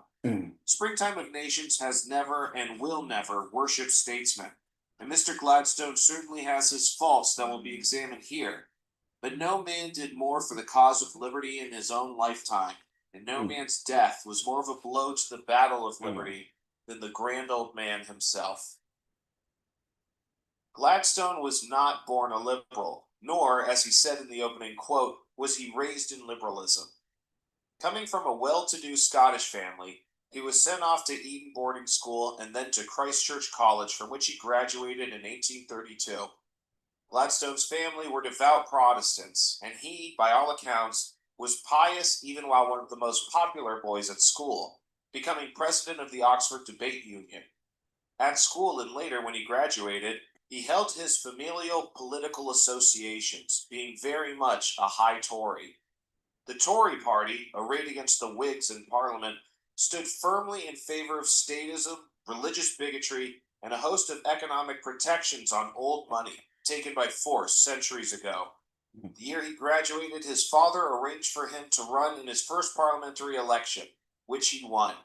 While a confident and rhetorically deadly friend to privilege, he eventually found himself allied with Sir Robert Peel, and like Peel drifted more and more from ancient Toryism to supporting measures that even the Whigs were too afraid of. One of these measures was free trade, specifically free trade in corn, or grains of all types. Yeah. The tariff on corn was a bedrock of the Tory party, because it was one of the ways the British government subsidized the great estates of the aristocracy, who are, after all, the primary supporters of the Tories. While the Anti-Corn Law League of Richard Cobden and John Bright had been advocating for a removal of the tariff, which cut deep into the purses of the working class, it was the potato famine in Ireland that brought it to a head.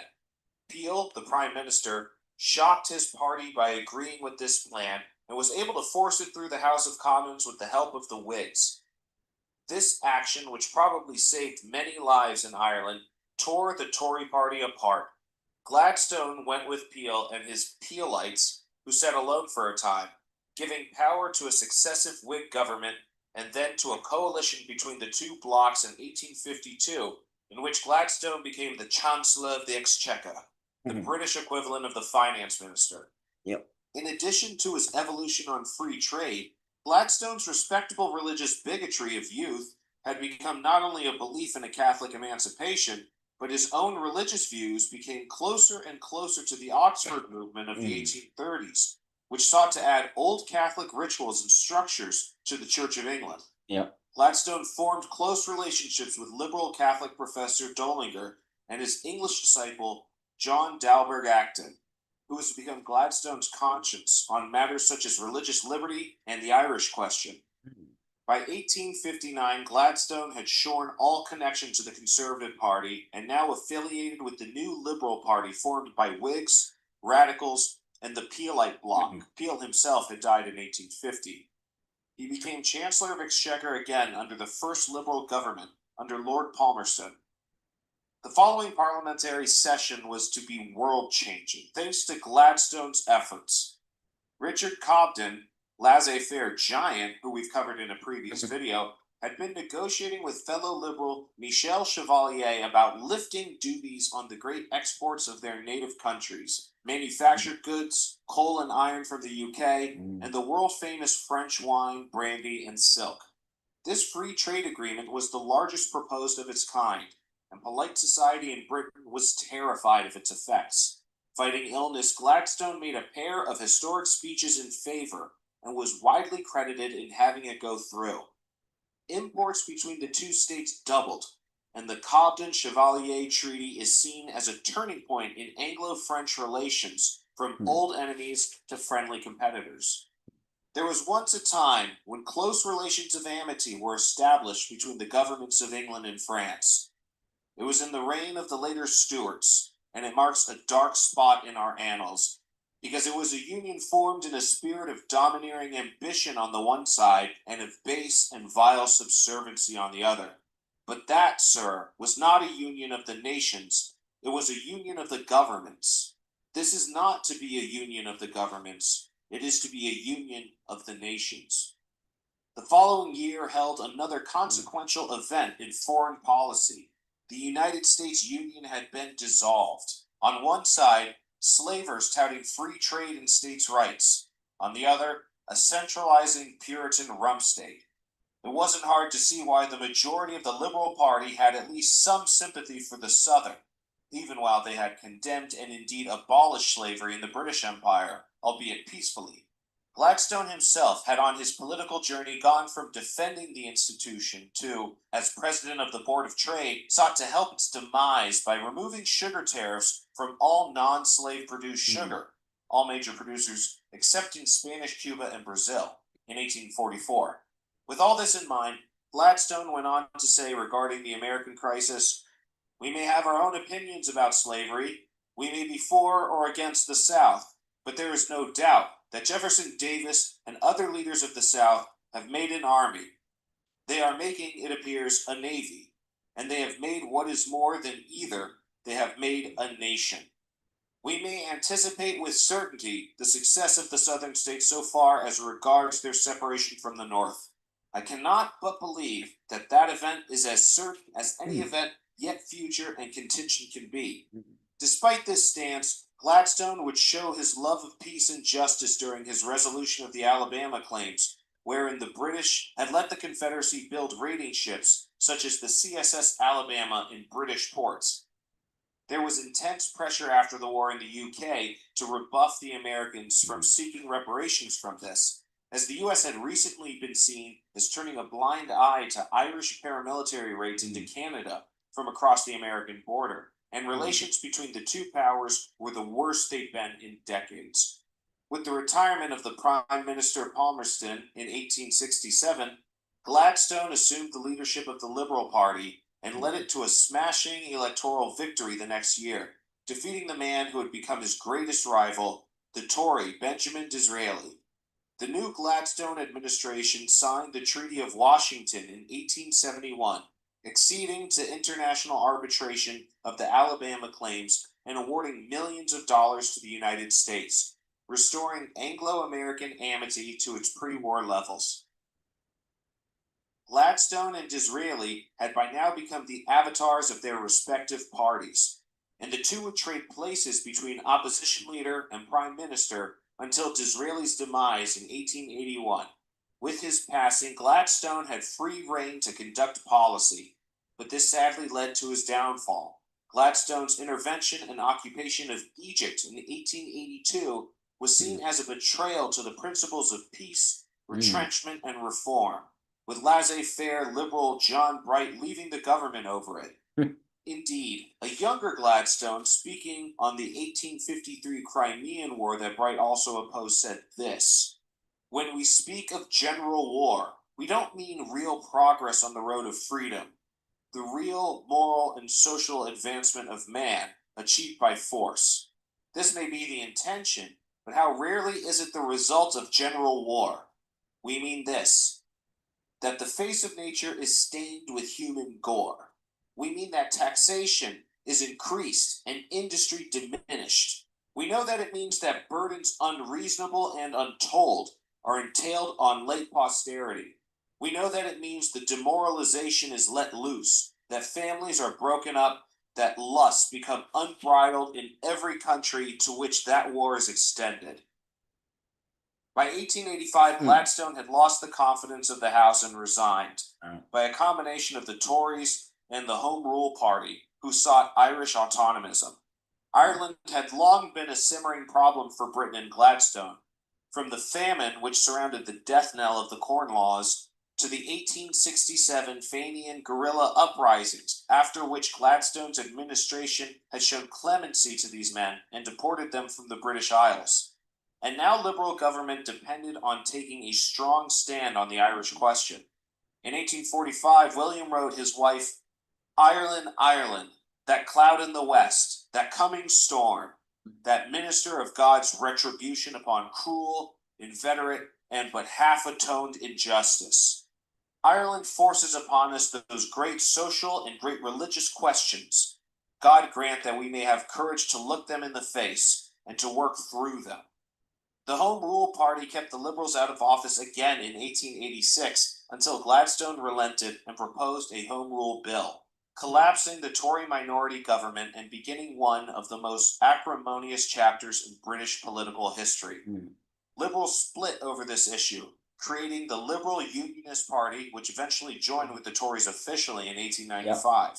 That's why the Bolstered by his Tories friend became and liberal. confidant, Lord Acton, in the righteousness of the cause, Gladstone continued to champion the Home Rule Bill, getting it passed after the 1892 election, but defeated in the House of Lords, always the more reactionary house. In 1894, at the age of 84, the oldest ever prime minister in British history, Just kept going. Gladstone finally tendered his resignation to the Queen for the fourth and last time.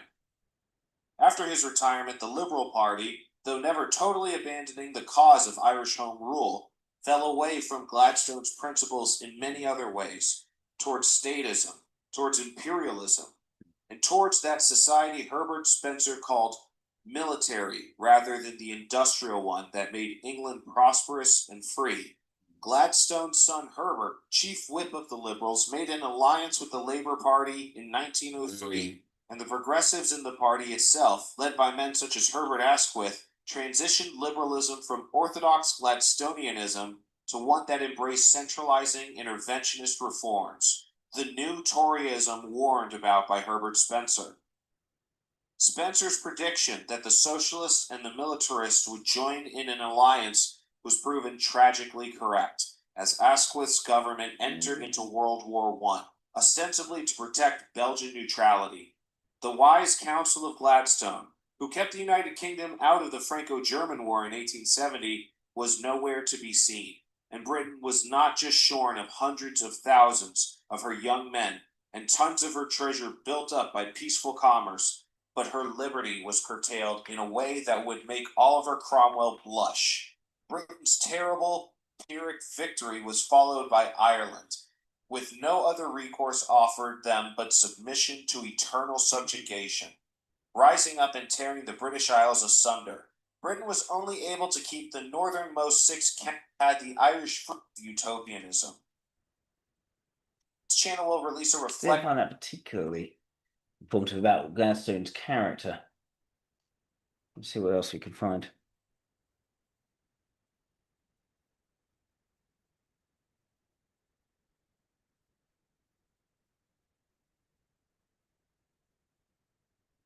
What does this one say?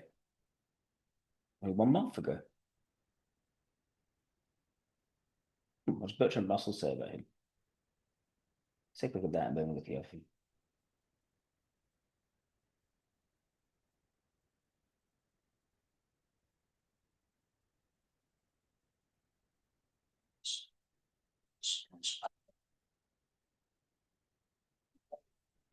I can't understand his place in history.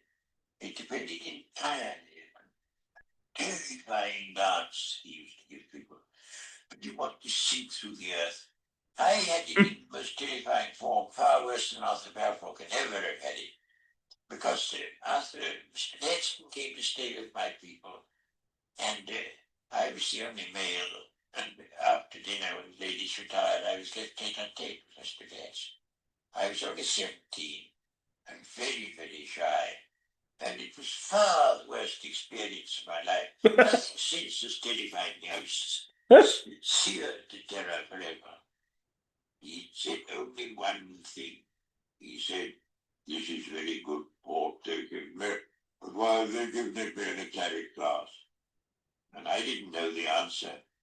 He was frightening beyond all belief. Now, I had a grandmother who was terrifying in the sort of way that great ladies were in those days. Absolutely terrifying. And I'd seen her make footmen weep. And altogether she was quite frightful. And one day Mr. Gladstone was going to tea, and she told us beforehand all she was going to say to Mr. Gladstone, telling him off about his Irish policy, which he didn't approve of. And I was there throughout the whole of his visit, and she was as mild as could possibly be, and not one word did she say of what she told us she was going to say. It's one of the things about him. The people who knew him called him Mr. Gladstone, and the people who didn't know him called him Gladstone. But all of us who knew him always called him Mr. Gladstone. I remember that he first went into Parliament to uphold slavery in 1832, when it was a question of slavery in Jamaica. His father owned a lot of slaves in Jamaica, and one of his purposes in going into Parliament was to preserve slavery in Jamaica. He enumerates all his purposes, and at the same time, he can't quite persuade himself that he was justified in Sunday travelling in order to get into Parliament. There's a story of Parnell. One of his followers came up to him and wanted to make some move in the house. And Parnell turned to another man and said, "You know, he's not afraid of that. He thinks he can get the better of him." "I don't think that. I can't get the better of him." That was Parnell.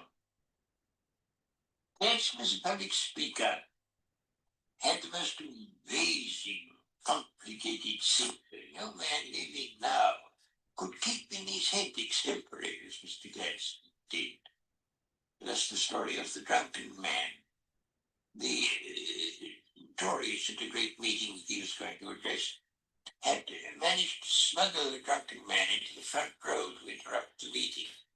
And the drunken man did his very utmost to spoil Mr. Gladstone's oration. And at last Mr. Gladstone turned upon him and said, "May I request that gentleman, who has not once but repeatedly interrupted the flow of my observations, to extend to me that large measure of courtesy which, were I in his place at the time, I should undoubtedly extend to him." And the drunken man didn't utter another word. The handling of words that existed and is now lost was due to being brought up on Cicero. They all got the Ciceronian syntax in their heads, and it was so much in their heads that they could bring it out extemporary Yes. in the way that we can't now. But whether it was worthwhile to have Ciceronian syntax and not understand the modern world is another question. I think that's it. It was his upbringing in the classics which made him speak like that.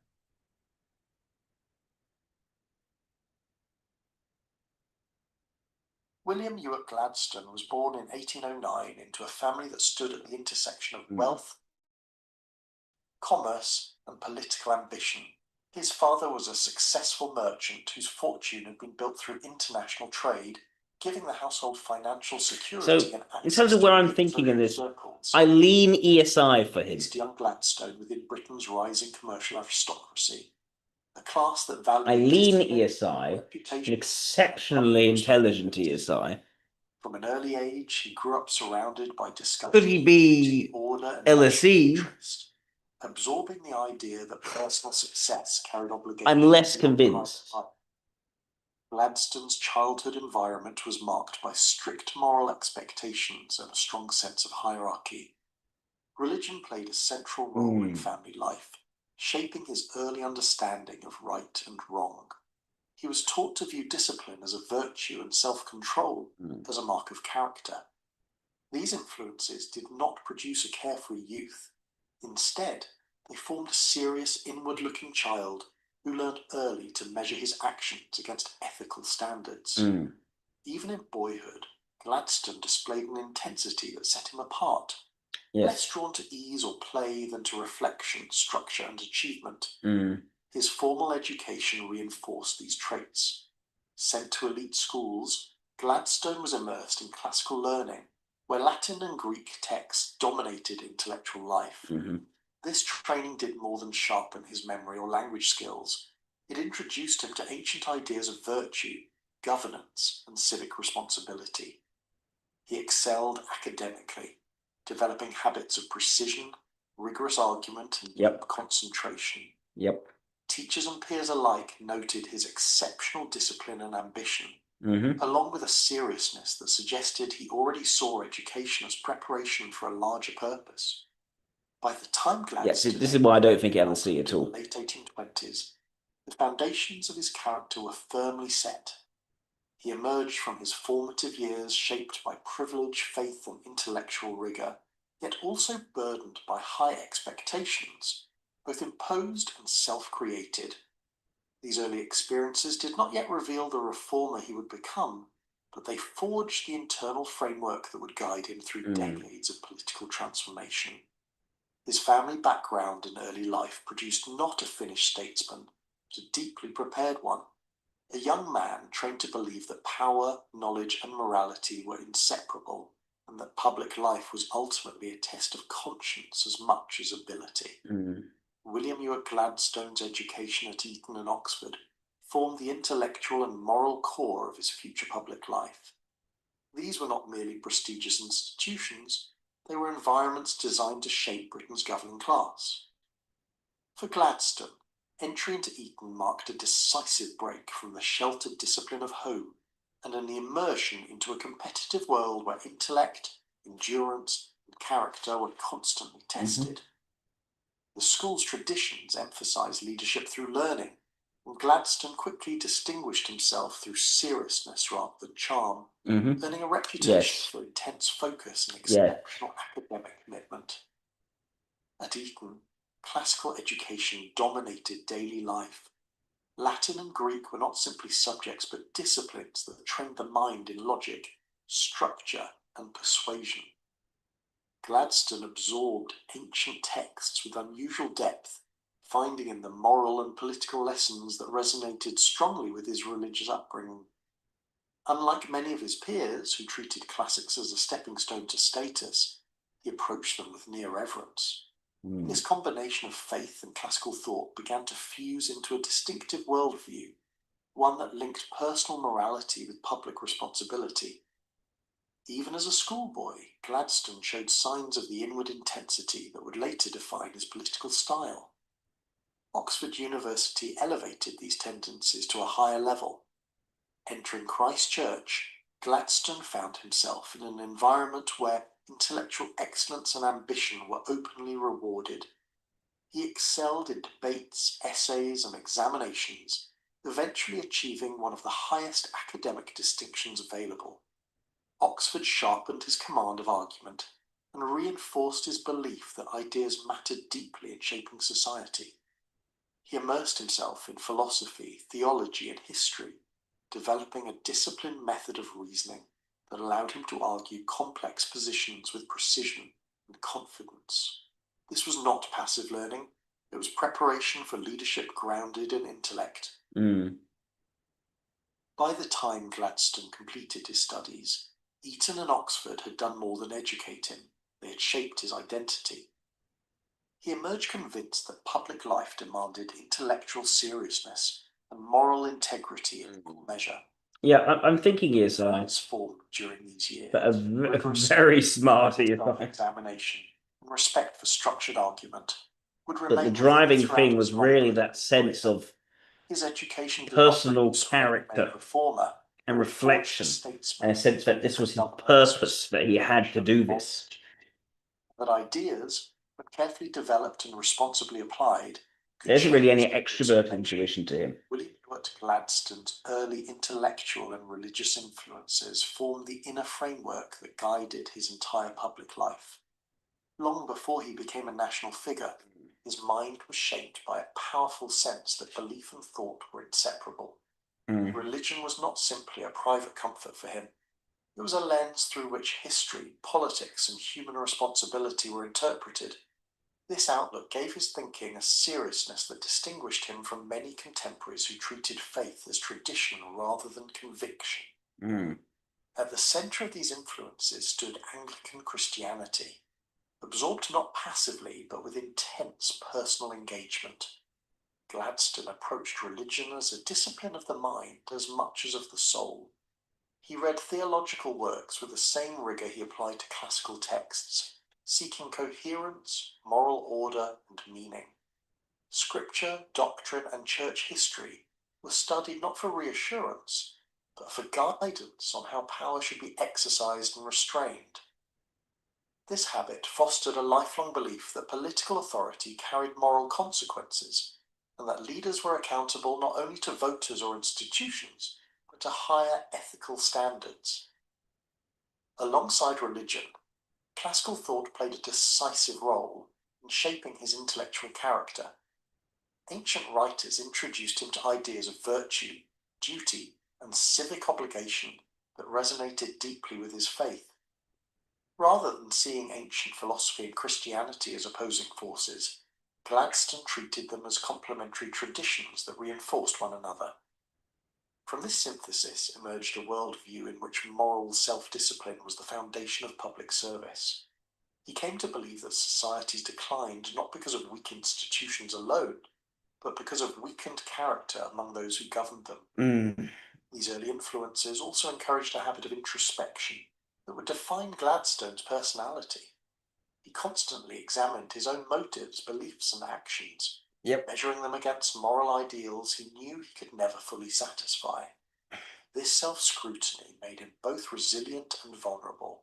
Resilient because he acted from conviction rather than impulse. Vulnerable because doubt and moral conflict were constant companions.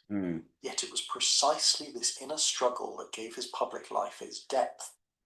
Gladstone did not enter politics as a strategist seeking advantage, but as a thinker convinced that ideas, faith, and conscience must shape power. The roots of that conviction lay firmly in these early intellectual and religious influences, which continued to guide him long after circumstances changed and certainty became harder to maintain. William Ewart Gladstone entered Parliament at a remarkably young age, carrying with him not only ambition but a fully formed sense of moral purpose. His arrival in the House of Commons was not theatrical or rebellious. It was disciplined, deliberate, and respectful of tradition. Gladstone saw Parliament as a serious institution, entrusted with safeguarding order, faith, and social stability. In these early years, he did not seek to overturn the existing system, but to serve it faithfully, believing that this is the other thing. was a virtue. When he's described this amazingly impressive way and his command of all the facts, he has been there longer than just about everyone else at that point. Gladstone believed that the established He was there for so long as a parliament. He's served in his roles so many times already. He was speaking from experience. Rapid reform would weaken these foundations and unleash disorder disguised as progress. In his early speeches, he defended authority, hierarchy, and religious tradition with intellectual intensity. Yep. Rather than appealing to popular emotion, he addressed Parliament with dense, carefully reasoned arguments, demonstrating a seriousness that earned respect even from political opponents. This phase of his career revealed a striking feature of Gladstone's character: his willingness to bind politics to conscience. He did not treat conservatism as a convenient position, but as a moral duty shaped by his understanding of history and faith. Government, in his view, existed to preserve moral order as much as to manage policy. As a result, his early parliamentary interventions often focused on issues of principle rather than immediate advantage. He spoke as if political error carried ethical consequences, and this approach gave his conservatism an intensity that set him apart from more pragmatic colleagues. Yet even within this conservative framework, signs of future transformation were already present. Gladstone listened closely to debate, absorbed criticism, and reflected deeply on opposing arguments. He did not dismiss dissent. He studied it. His early years in Parliament were therefore not static, but formative, a testing ground where belief met experience. While he began his career as a defender of tradition, he was already developing the habit that would later define him: the readiness to revise his political positions when conscience and reason demanded it. Entry into Parliament did not fix Gladstone's identity. It began a long process of moral and political evolution that would reshape British politics for generations. William Ewart Gladstone's association with the Peelites marked one of the most decisive turning points in his political life, signalling a gradual but irreversible break with traditional Toryism.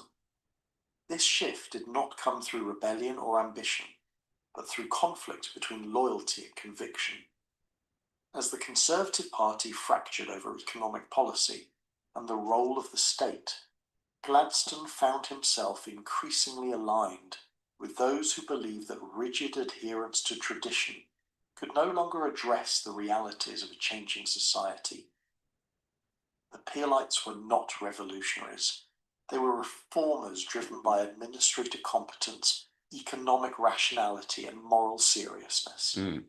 At the heart of this division stood Sir Robert Peel's commitment to free trade and economic modernisation, particularly in the controversial repeal of protectionist policies. Peel might be For Nelson, Gladstone, not sure. supporting Peel was not simply a policy choice, but a moral one.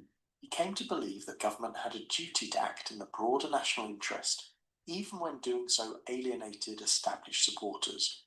This position placed him at odds with traditional Toryism, which emphasised agricultural protection landed influence, and party unity. By siding with Peel, Gladstone accepted political isolation in exchange for intellectual honesty, a decision that reshaped both his career and his reputation. The Peelite period tested Gladstone's capacity for independence more than any earlier phase of his life.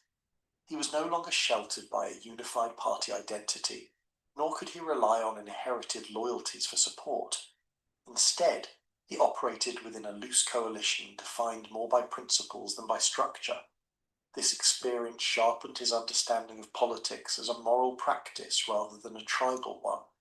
It also forced him to confront the cost of integrity in public life, diminished influence in the short term, but increased credibility in the long run. The break with traditional Toryism did not immediately transform Gladstone into a liberal reformer, but it set him firmly on that path. The Peelites represented a transitional space between old conservatism and emerging liberalism, where Gladstone learned to reconcile governance with conscience. In leaving behind rigid party orthodoxy, he gained something more enduring, the freedom to evolve. This moment of separation was not an ending, but a reorientation, one that allowed Gladstone to redefine his political identity and prepare for the far-reaching reforms that would later define his legacy. So I think what's very clear, just from even this early period, is conscience was the main driver for him.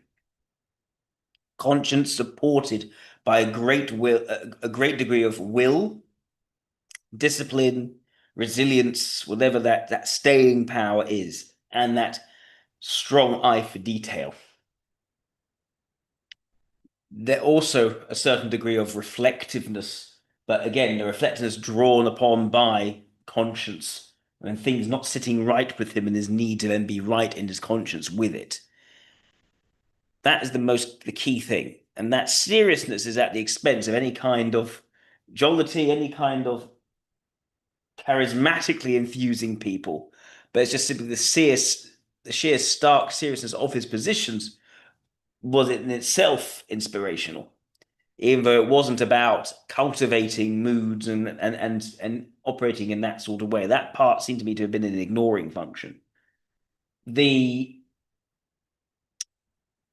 receptiveness to other ways of thinking, other policies over time, strikes me as not someone who just entertained lots of different ideas and perspectives, but someone who came in with a very serious position, but then exposed himself to the facts and over time learned that this didn't quite work with the practicalities of the situation, and thereby he actually needed to reform his way of thinking. He initially turned to a degree of light ideology with introverted logic, I think, as that role function. But then exposure to extroverted logic and the practicalities freed him from that and enabled his conscience to adapt to pragmatic realities, which I think makes sense for someone for whom logic is actually the flexible component, whereas the ethics is the stubborn component. And I think that's a very strong support of ESI over LSE. I think the intensity, even the self-flagellation, the turning in and the blaming of himself for his failings, it's very much, I think, that intensity leads me to suggest extroverted sensation, introverted intuition were the valued aspects rather than extroverted intuition and introverted sensing. And there isn't any sort of that non-committal side to him. He would seem to be someone who's very much about committing absolutely to something and following that through with his conviction, which wouldn't support an LSE, but would support ESI very much, even with then the doubt and the blame and the self-hatred to some degree that could come as a result of that. So those are the reasons why I think ESI makes the most sense. Anyway, I think that's everyone that's been suggested. So thank you everyone for your super chats. Thank you for your donations, greatly appreciated, and your suggestions. And I hope you will join me next week for the next Celebrity Typing live stream. Thank you very much and have a lovely rest of your night/evening/morning.